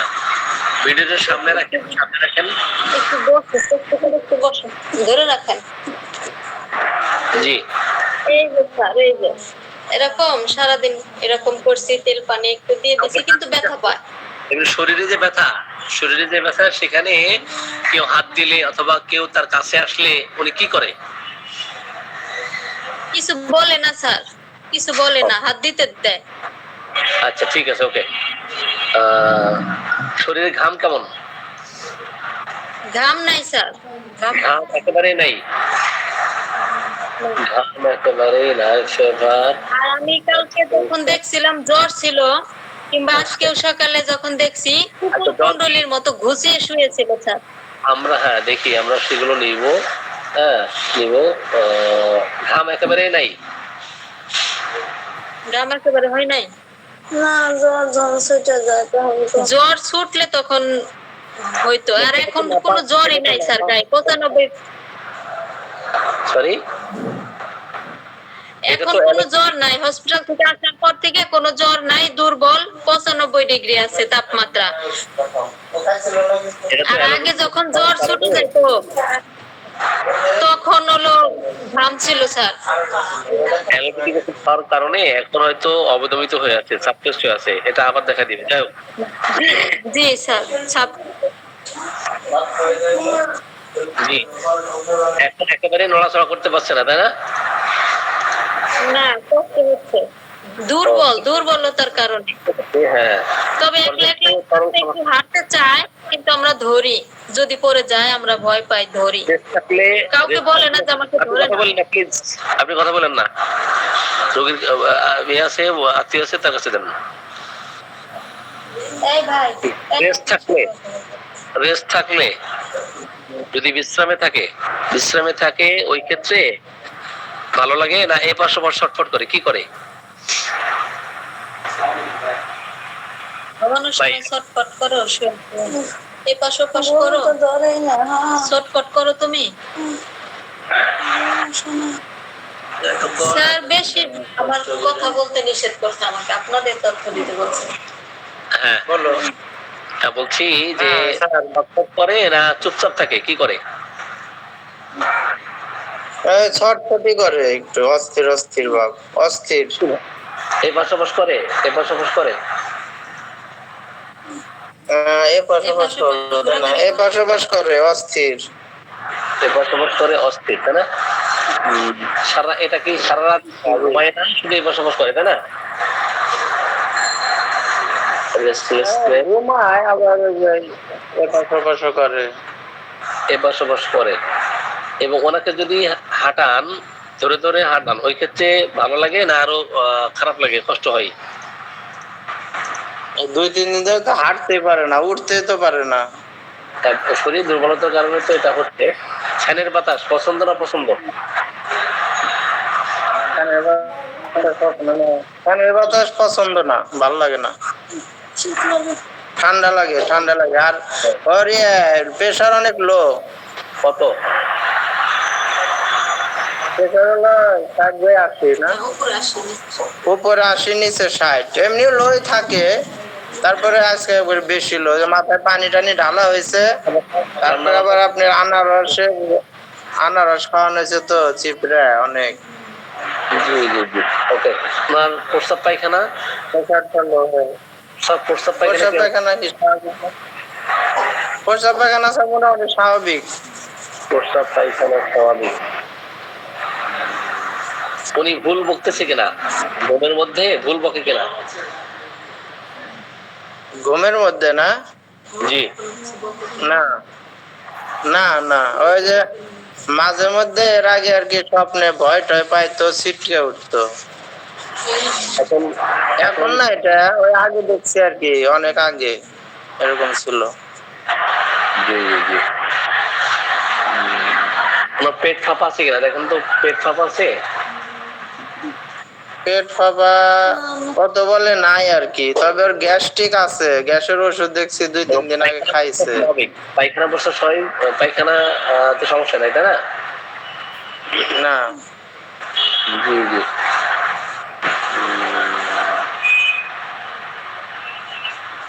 আচ্ছা, পানি ছাড়া অন্য সকল খাবার মুখে কেমন লাগতেছে, সেটা তিতা ভাব, মিষ্ট ভাব, মুখের স্বাদ কেমন, টেস্ট কেমন শুনেন?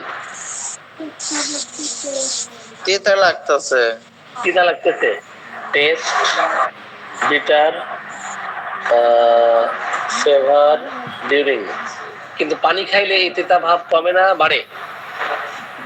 খাবারের স্বাদ তিতা লাগে, পানিও তিতা লাগে।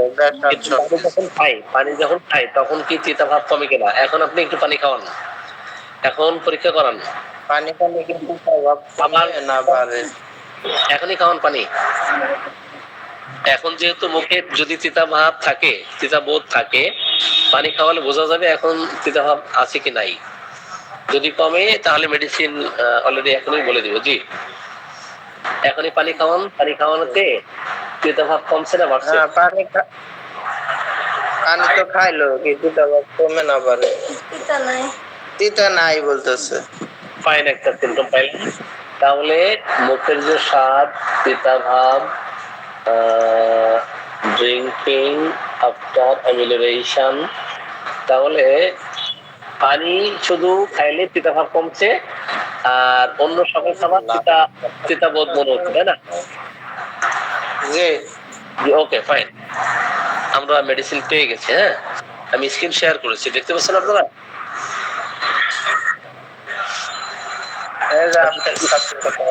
আমি স্ক্রিন শেয়ার করেছি, দেখা যায়? এদেরকে একটু বলেন, এই যে অ্যালোপ্যাথিক ওষুধ দ্বারা যে জ্বরটা সাপ্রেসড হয়ে আসছে, ইনজেকশন কিংবা ট্যাবলেট দিয়ে, এদের সাথে একটু এই বিষয়ে কথা বলেন স্যার। এরা আবার জ্বর যদি বেড়ে যায় ভয় পেয়ে যাবে।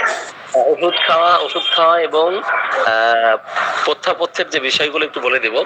ভিটামিন সি জাতীয় যে খাবারগুলো আছে, টক খাবে, আপনি মালটা নিয়ে আসবেন, এবং তরল খাবার বেশি খাবে, বুঝছেন?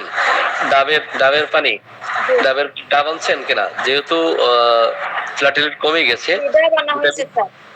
হ্যাঁ হ্যাঁ, খাওয়ানো হয়েছে। আচ্ছা, ভিটামিন সি, টক জাতীয় যে ফলগুলো আছে এগুলো খাবে, আর তরল খাবার খাবে, আর পর্যাপ্ত পানি খাবে। পানি খাওয়ার নিয়ম হচ্ছে কিছুক্ষণ পর অল্প অল্প খাওয়া, কিছু একবারে বেশি না খাওয়া, ঠিক আছে? তো 15 মিনিট পর পর বা 20 মিনিট পর পর 1 গ্লাসের কোয়ার্টার পরিমাণ পানি পান করলো, এরপর আবার খাইলো, এইভাবে করলে ভালো হবে। আর যেহেতু এখানে আমরা দেখতে পাচ্ছি যে যদিও খুব বেশি বিপাশা নাই, অল্প অল্প বিপাশা, আমরা এখানে যে মেডিসিনটি নিয়ে এসেছি সেটা রাস্ট্রাক্সের কমপ্লিমেন্টারি, রাস্ট্রাক্সের পরে ব্রাইনা দিলেই রোগী ভালো হয়ে যেত।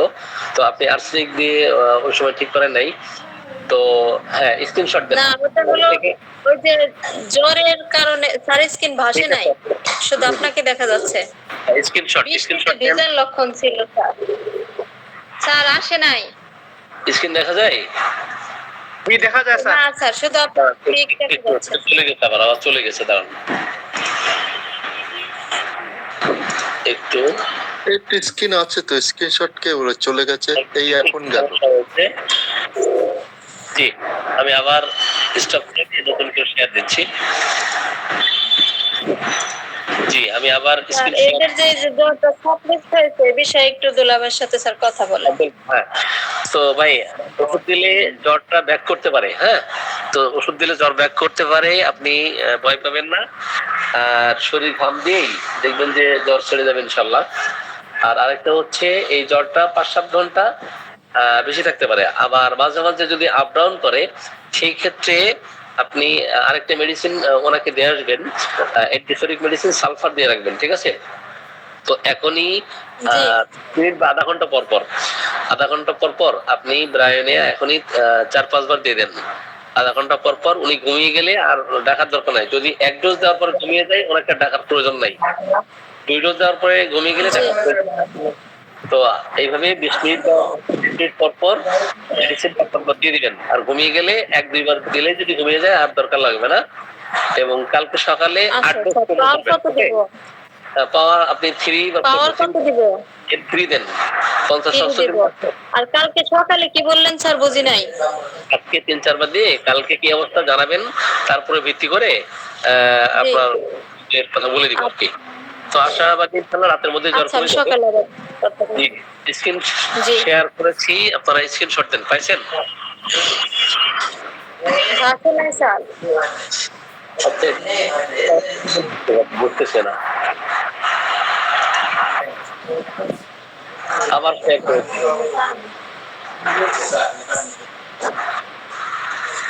আবারও স্ক্রিন শেয়ার করেছি, দেখা যায়?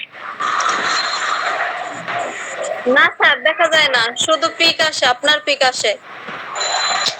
স্যার আমি দেখতেছি স্যার। আর এখানে দেখা যাচ্ছে হয়তো দেখা যায় স্যার। স্যার মনে হয় না প্রবলেম মানে দেখা যাচ্ছে? জি স্যার দেখা যাচ্ছে। আচ্ছা ঠিক আছে, যারা দেখতে পাচ্ছেন স্ক্রিনটা করেন, স্ক্রিনশট দিয়ে গ্রুপে দিয়ে দেন। ওকে, এরপর নেক্সট।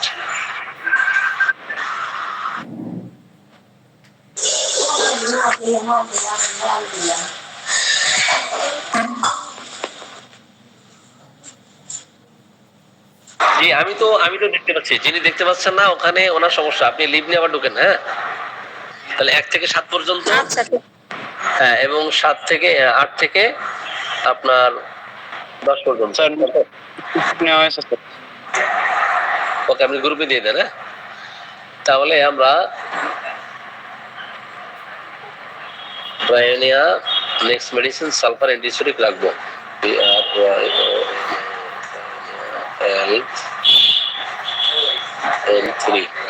M3 একটা পাওয়ার, দুইটা পাওয়ার দিয়েছেন আপনি, M3-4 দুইটাই দিয়েছেন। হ্যাঁ আর সালফার নেক্সট মেডিসিন হিসেবে রাখবেন। নেক্সট রেমেডি এই যে এখন আসতেছে রেমেডি সালফার। ওকে হ্যাঁ আপনি লিভ দিয়ে ঢুকলে আমি সংক্ষিপ্ত পরিসরে একটু ব্যাখ্যা করে দিই। সেটা হলো দেখেন,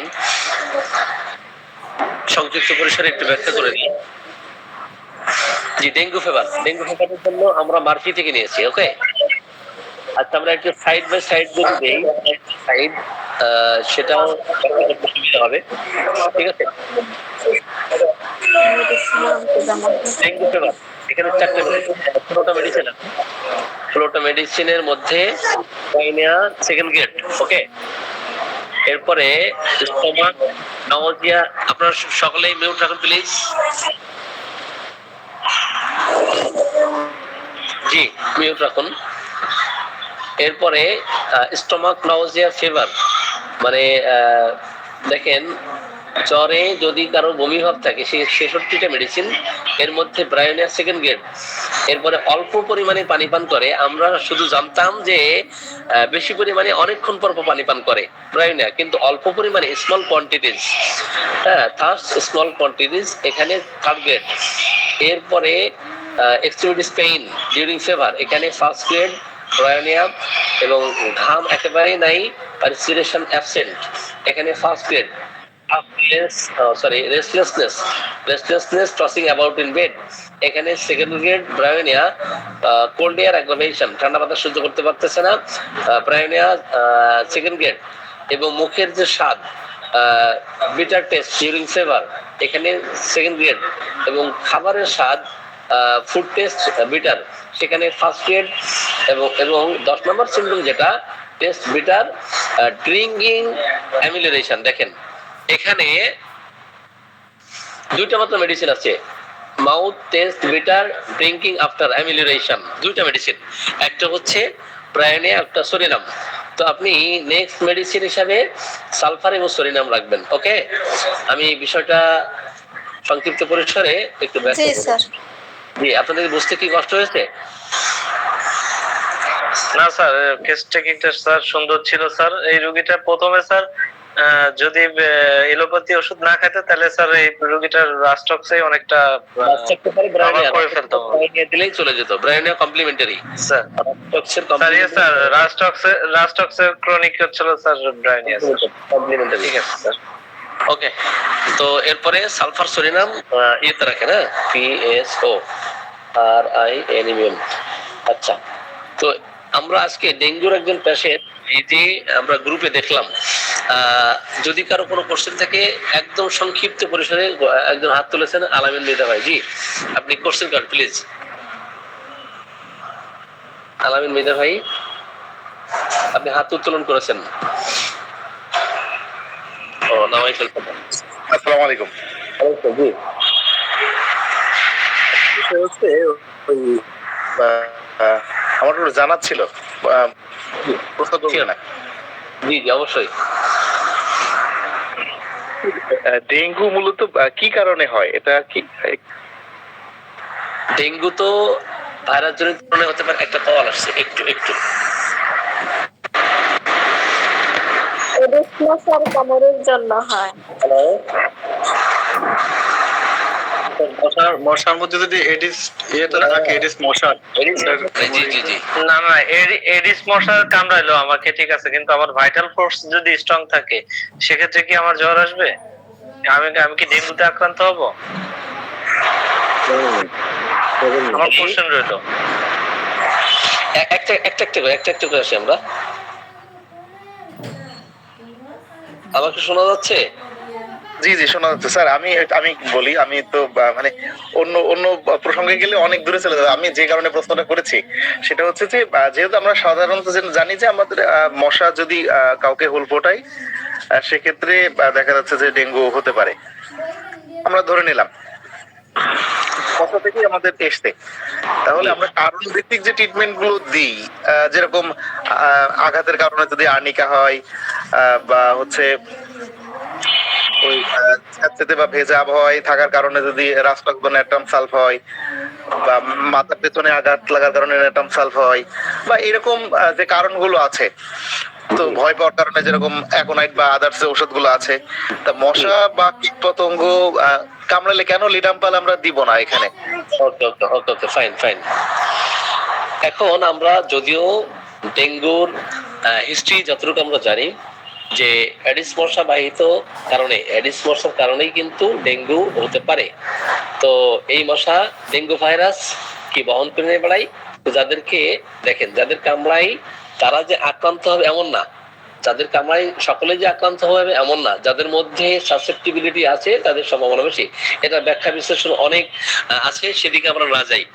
আমরা কি করব, আমরা টোটালিটি অফ সিমটমস কে বেশি মানে গুরুত্ব প্রদান করব। এখন ভয়ের কারণে শুধুমাত্র কি এখন নাই, ভয়ের কারণে অসংখ্য মেডিসিন আছে। ভয়ের কারণে অনেকগুলো মেডিসিনের মধ্যে অ্যাকোনাইট অন্যতম একটি মেডিসিন। এখন অ্যাকোনাইট সদৃশ লক্ষণাবলী আপনার মধ্যে থাকতে হবে কিনা, এখন জি জি অবশ্যই থাকতে হবে। এখন অ্যাকোনাইট সদৃশ লক্ষণাবলী না থাকলে অবশ্যই এখানে অ্যাকোনাইট কাজ করবে না।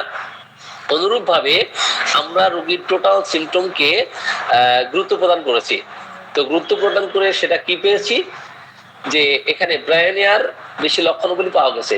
ডেঙ্গুর জন্য সাধারণত যে মেডিসিন গুলো কার্যকরী তার মধ্যে ধর আমি একটা স্ক্রিনটা শেয়ার করি, আরো ভালো বুঝতে পারবেন। সেটা প্রায় 16টার মতো মেডিসিন আছে, ঠিক আছে।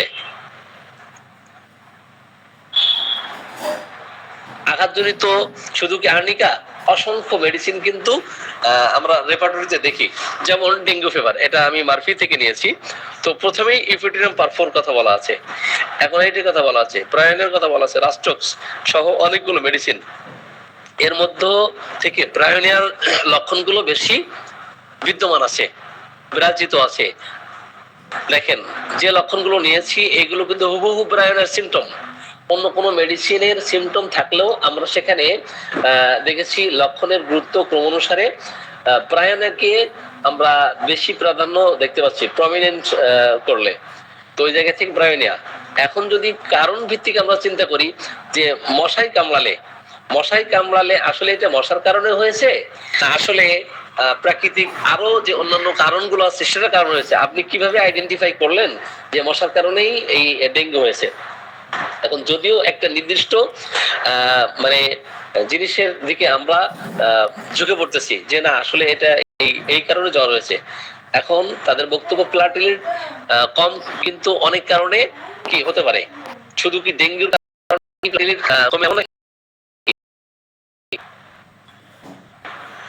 প্লাটিলেট যে কমে যায় এটার পিছনে কারণ কি শুধু ডেঙ্গু না আরো অনেকগুলো কারণ আছে? আরো অন্য কারণে হতে পারে, কমতে পারে প্লাটিলেট। আসসালামু আলাইকুম। হ্যাঁ, শুনতে পাচ্ছেন? জি স্যার, শুনছি।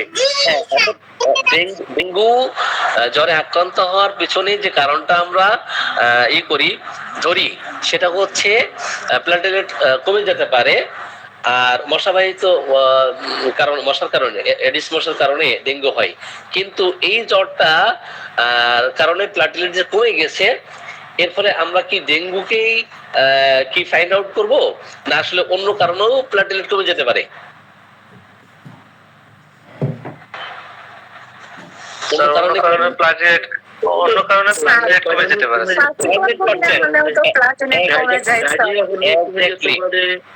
ডায়রিয়া হলেও কমে যেতে পারে। সেক্ষেত্রে আমরা যদি দেখি ওই রোগীর NS1 পজিটিভ আছে কিনা বা আমরা যদি টেস্ট করার পর আসলে ডেঙ্গুর কিনা সেটা তো আমরা শিওর হতে পারি।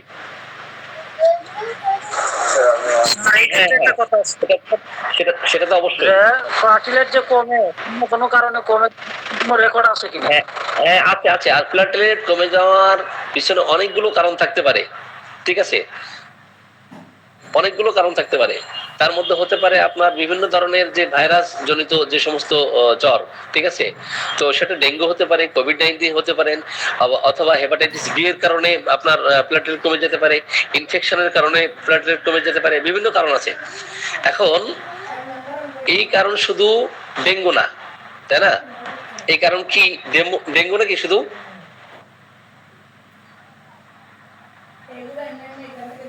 আবার অনেক সময় ওষুধের কিছু পার্শ্ব প্রতিক্রিয়ার কারণেও কিন্তু প্লাটিলেট কমে যেতে পারে কিনা? ইয়েস স্যার, পারে স্যার। জি, তাহলে আমরা যদি অন্যান্য রোগ দেখা দেয়, সাপোজ এই জ্বর তো নিজের রোগ নয়, জ্বর নিজের রোগ, জ্বর কিন্তু নিজের রোগ নয়, অন্য রোগের উপসর্গ। সেই হিসেবে যদি কারো সাপোজ ক্যান্সার আছে, বংশে কার্সিনোমা আছে, তো ইনহেরিটেন্সে যদি কার্সিনোমা থাকে সেই ক্ষেত্রেও কিন্তু প্রথমে জ্বর দেখা দিল, জ্বর দেখা দেওয়ার পরে কি হলো, প্লাটিলেট কমে গেল। এই কারণে হতে পারে না?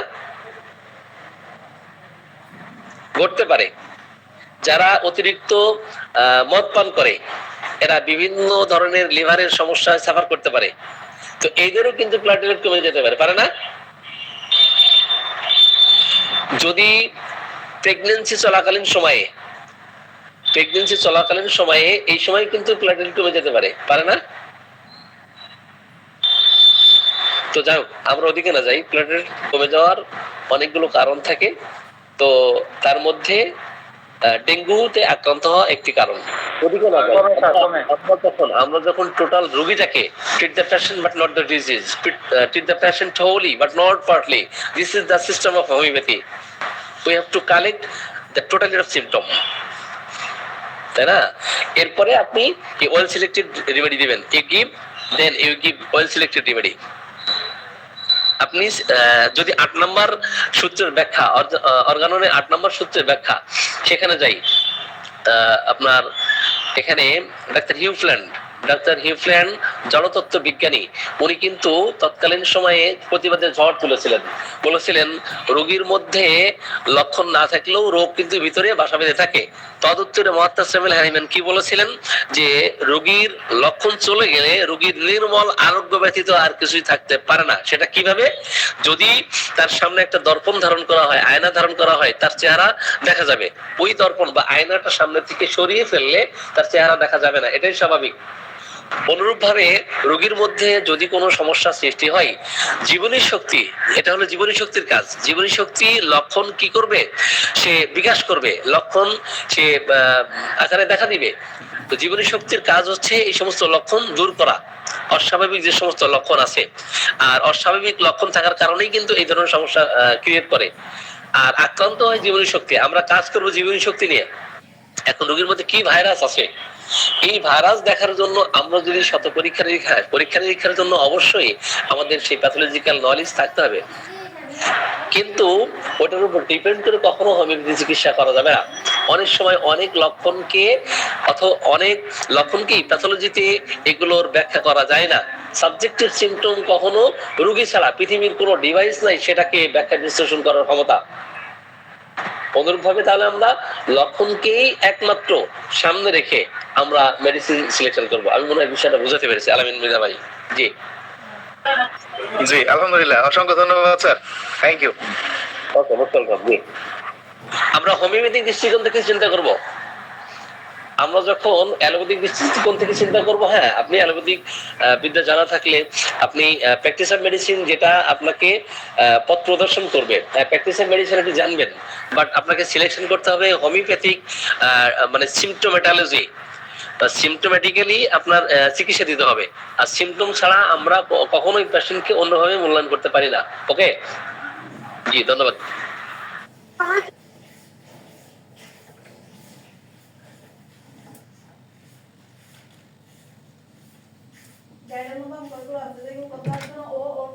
আলামিন স্যার, আর 6টা আর 5টা দেবেন আজকে, আর 5টা পড়াবেন? জি স্যার, আপনারা যদি থাকেন তাহলে অবশ্যই এই অন্তত বাকি 5টা দিয়েই শেষ করি।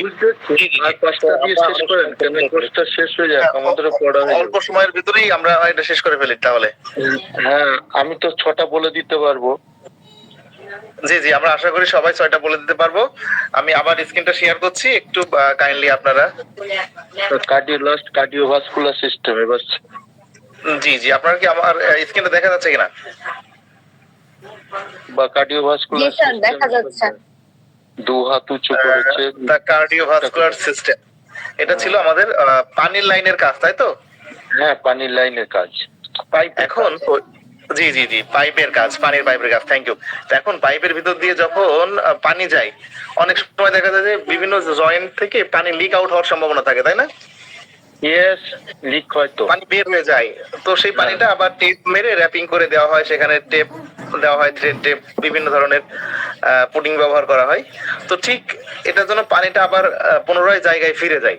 তো আমাদের শরীরে এই পানির রিপেয়ারিং এর কাজ, পানির লাইনের রিপেয়ারিং এর যে কাজ, সেটাকে আমরা ধরে নিতে পারি আমাদের দ্য লিমফ্যাটিক সিস্টেমকে ধরে নিতে পারি, লসিকা তন্ত্র।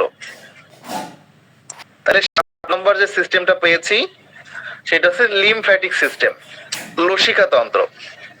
তাহলে আমরা 6 নম্বর পেয়েছিলাম পানির লাইনের কাজ, সেটা হচ্ছে দা কার্ডিওভাস্কুলার সিস্টেম ছিল, লিকুইড যাওয়া আসা, এবং এটা হচ্ছে পানির যে লিক আউট সেকের যে কাজটা সেটা করছে আমাদের লিমফ্যাটিক সিস্টেম, লসিকা তন্ত্র। এর কাজগুলো আমরা সামনে জানবো, এটা নিয়ে এখন আমরা সামনে কোনো প্রশ্নে যাচ্ছি না।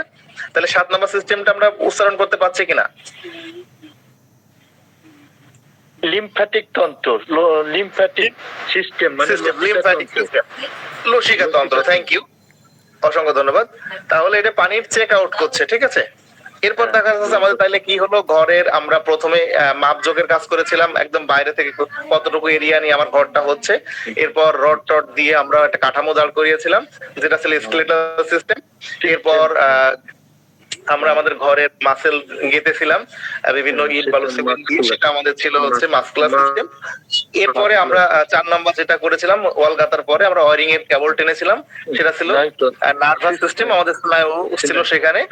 এরপর ওয়ারিং করার পরে আমরা সুইচ বোর্ড লাগিয়েছিলাম যেটা ছিল এন্ডোক্রাইন সিস্টেম।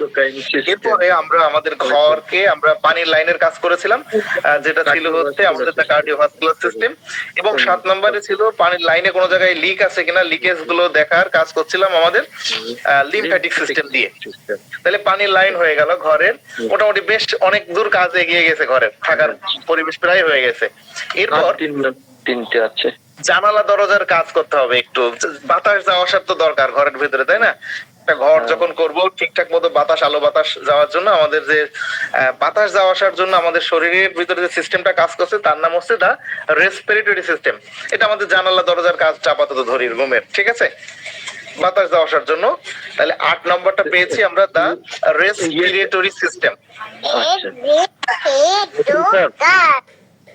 জি তাহলে আমরা জি জি রতন স্যার বারবার মিউট আনমিউট করছিল ওনাকে সতর্ক করার জন্য। জি স্যার আপনি কন্টিনিউ করেন স্যার। তাহলে আমরা জানালা দরজার কাজ পেলাম, বাতাস যাওয়া আসা করা, সেটা আমরা নাম দিয়েছি রেসপিরেটরি সিস্টেম। তাহলে পানির কাজ হলো, লিক আউট চেক হলো, এরপরে হচ্ছে জানালা দরজার কাজ, বাতাস যাওয়া আসা, রেসপিরেটরি সিস্টেম। ওকে, এই পর্যন্ত ক্লিয়ার কিনা? 8টা। এখন জানালা দরজা হয়ে গেছে, এখন মোটামুটি ঘরের তো সব কাজই হয়ে গেল। তাহলে কি করতে হবে এখন? খাওয়া দাওয়া করতে হবে, তাই না? Dining table. হ্যাঁ, আমাদের শরীরে এখন ঘর করতে যে আমরা ক্লান্ত হয়ে গেছি, খাওয়া দাওয়া দরকার। তো খাওয়া দাওয়া নিয়ে আমাদের যে সিস্টেমটা সেটা হচ্ছে the digestive system. Digestive system number 9। এখন এই যে খাওয়া দাওয়া করলেন, খাওয়া দাওয়া করলে কি হয় এটা একদম আমাদের দেখেন, স্ক্রিনটা আমি একটু দেখাই। এখানে একদম মাউথ টু অ্যানাস, অর্থাৎ খাওয়া দাওয়া করছে আমরা মুখ থেকে, সেটা পেটের ভিতরে যাচ্ছে একটা কেবল নালী দিয়ে, যে একবারে পায়খানা হয়েতে এর কার্যক্রমটা শেষ হচ্ছে। যে কিছু অংশ কাজে লাগছে শরীরের, আর যেটা কাজে লাগছে না সেটা পায়খানার মাধ্যমে বের হয়ে যাচ্ছে। তাহলে পায়খানা পর্যন্ত। তো এখানে আমাদের পায়খানা যখন আমরা করি, শুধু কি পায়খানাই করি না, সেখানে আরো একটা কাজ করা লাগে, প্রস্রাব করা লাগে। তো প্রস্রাবের জন্য আমাদের যে সিস্টেমটা রয়েছে সেটা 10 নম্বর সিস্টেম, দা ইউরিনারি সিস্টেম। 10 নম্বর সিস্টেমটা হচ্ছে ইউরিনারি সিস্টেম। তো আপনাদের রান্নাঘর থেকে পায়খানা পর্যন্ত সব কাজ কমপ্লিট হলো এবং প্রস্রাবের কাজও হলো, ঠিক আছে? তা ঘরের মোটামুটি আর কোনো কাজ বাকি নেই। তাহলে এই যে ঘরটা আপনি এত কষ্ট করে করলেন, তো এই ঘরটা তো কারো না কারোর জন্য রেখে যেতে হবে ভবিষ্যৎ প্রজন্মের জন্য। তো ভবিষ্যৎ প্রজন্ম তৈরির যে সিস্টেম আমাদের শরীরের ভিতরে, সেটা হচ্ছে দা রিপ্রোডাক্টিভ সিস্টেম, প্রজনন তন্ত্র বা জনন তন্ত্র, ঠিক আছে? এই মোট 11টা সিস্টেম হচ্ছে আমাদের শরীরের, যেগুলো আমরা শুধু নাম মুখস্থ করব। আমি স্লাইড গুলো আবার প্রথম থেকে শেয়ার করে করে আমি প্রথমে ব্যাকে যাচ্ছি। 11 নম্বর শিখেছিলাম দা রিপ্রোডাক্টিভ সিস্টেম, এরপরে 10 নম্বরে দেখেছিলাম দা ইউরিনারি সিস্টেম, এরপরে 9 নম্বর পেয়েছিলাম ডাইজেস্টিভ সিস্টেম, এবং 8 নম্বরে পেয়েছিলাম রেসপিরেটরি সিস্টেম, এরপরে 7 নম্বর পেয়েছিলাম দা লিম্ফ্যাটিক সিস্টেম, 6 নম্বর পেয়েছিলাম দা কার্ডিওভাস্কুলার সিস্টেম, 5 নম্বরে দা এন্ডোক্রাইন সিস্টেম, এবং 4 নম্বর পেয়েছিলাম নার্ভাস সিস্টেম, সেই সাথে 3 নম্বরে পেয়েছিলাম মাস্কুলার সিস্টেম, এবং 2 নম্বরে পেয়েছিলাম স্কেলেটাল সিস্টেম, সেই সাথে 1 নম্বরে পেয়েছিলাম ইন্টিগুমেন্টারি সিস্টেম। এই সিস্টেমগুলোর সাথে আমরা সুন্দর করে পরিচয় করে দেব। এখানে একই স্লাইডে 11টা সিস্টেমের নাম আছে, কাইন্ডলি আপনারা স্ক্রিনশট দিয়ে নেবেন। যারা নতুন অবশ্যই আগামী ক্লাসে শট দিয়ে নেন, এবং এটার হচ্ছে একটু নামগুলো মুখস্থ করে আসবেন ইংলিশে এবং বাংলায় যদি পারেন। আমি একটু বলে দিচ্ছি বাংলা পাশাপাশি, বাংলাটাও মনে রাখলে সহজ হবে। সেটা হচ্ছে 1 নম্বর হচ্ছে ইন্টিগুমেন্টারি সিস্টেম, যার বাংলা হচ্ছে আস্বাদন তন্ত্র। 2 নম্বর হচ্ছে স্কেলেটাল সিস্টেম, যার বাংলা হচ্ছে কঙ্কাল তন্ত্র। 3 নম্বর হচ্ছে মাসকুলার সিস্টেম, যার বাংলা হচ্ছে পেশিতন্ত্র। 4 নম্বর হচ্ছে নার্ভাস সিস্টেম, যার বাংলা হচ্ছে স্নায়ুতন্ত্র। এবং 5 নম্বর হচ্ছে এন্ডোক্রাইন সিস্টেম, যার বাংলা হচ্ছে অন্তঃক্ষরা তন্ত্র। এবং 6 নম্বর হচ্ছে কার্ডিওভাস্কুলার সিস্টেম, যার বাংলা হচ্ছে হৃদতন্ত্র। 7 হচ্ছে লিম্ফ্যাটিক সিস্টেম, সেটা হচ্ছে লসিকাতন্ত্র।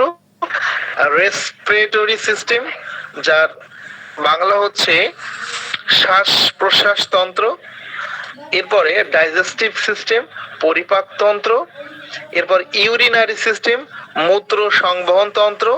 এবং 11 নম্বর হচ্ছে রিপ্রোডাক্টিভ সিস্টেম, এটা হচ্ছে জননতন্ত্র। তো যেহেতু সহযোদ্ধা ডাক্তার ভাই বোনেরা, আজকে তো অনেক রাত হয়ে গেছে, আজকে আর আচ্ছা মনে আছে, আজকে আর সামনের দিকে যাচ্ছি না। তবে আপনাদের হোমওয়ার্ক হলো লিম্ফেটিক সিস্টেমের বাংলাটা স্যার 7 নাম্বার।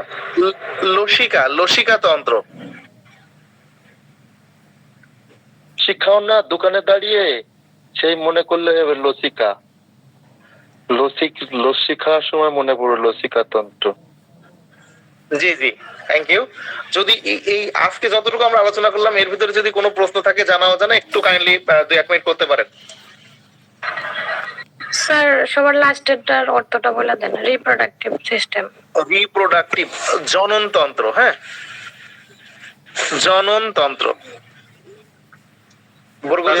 বলা যেতে পারে প্রজনন। হ্যাঁ, প্রজননে সহায়তা করা, এদের কাজ যখন পড়বে এটা ক্লিয়ার হয়ে যাবে না। আর ইউরিনারি হলো গিয়ে মূত্র সংবহন তন্ত্র। মূত্র সংবহন তন্ত্র। হ্যাঁ, মূত্র সংবহন তন্ত্র, বহন তন্ত্র। আর এইটা বলে যে এই যে ডাইজেস্টিভ সিস্টেম হলো গিয়ে পরিপাক তন্ত্র, মাউথ টু অ্যানাস, জি জি, ফ্রম টু অ্যানাস।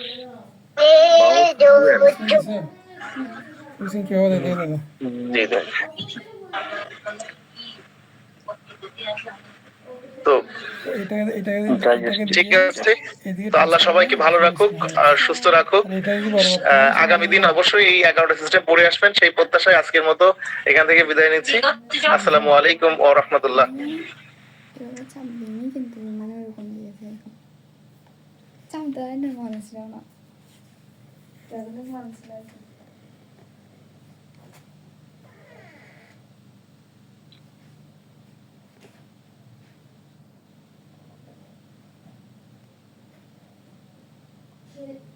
শিল্প সংস্কৃতি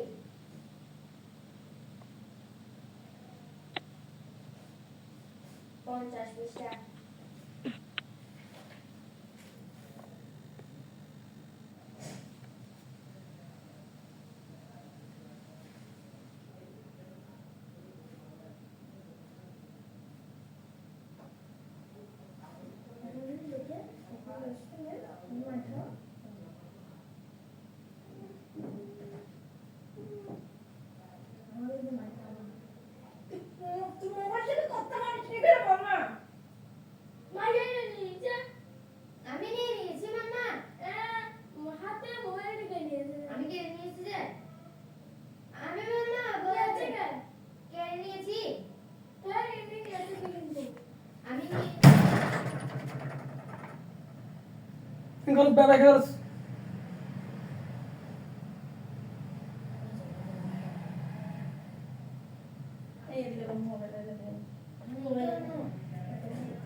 কয়টা থেকে আমি মোবাইলটা দিয়ে পাচ্ছিস না, একটা বলছিস বুঝছিস না, একটা বলছিস কিছু করতে পারছিস না। এগুলো অঙ্কগুলো কথা হবে, এগুলো তো কথা হবে না, কথা হবে তো এইগুলোর মধ্যে। হ্যাঁ আবার তুমি আমি কেন বলছিস, তোর বাবা যেরকম বলছে সেরকম লিখ না, তারপরে ওইগুলো কর না, করতে হবে।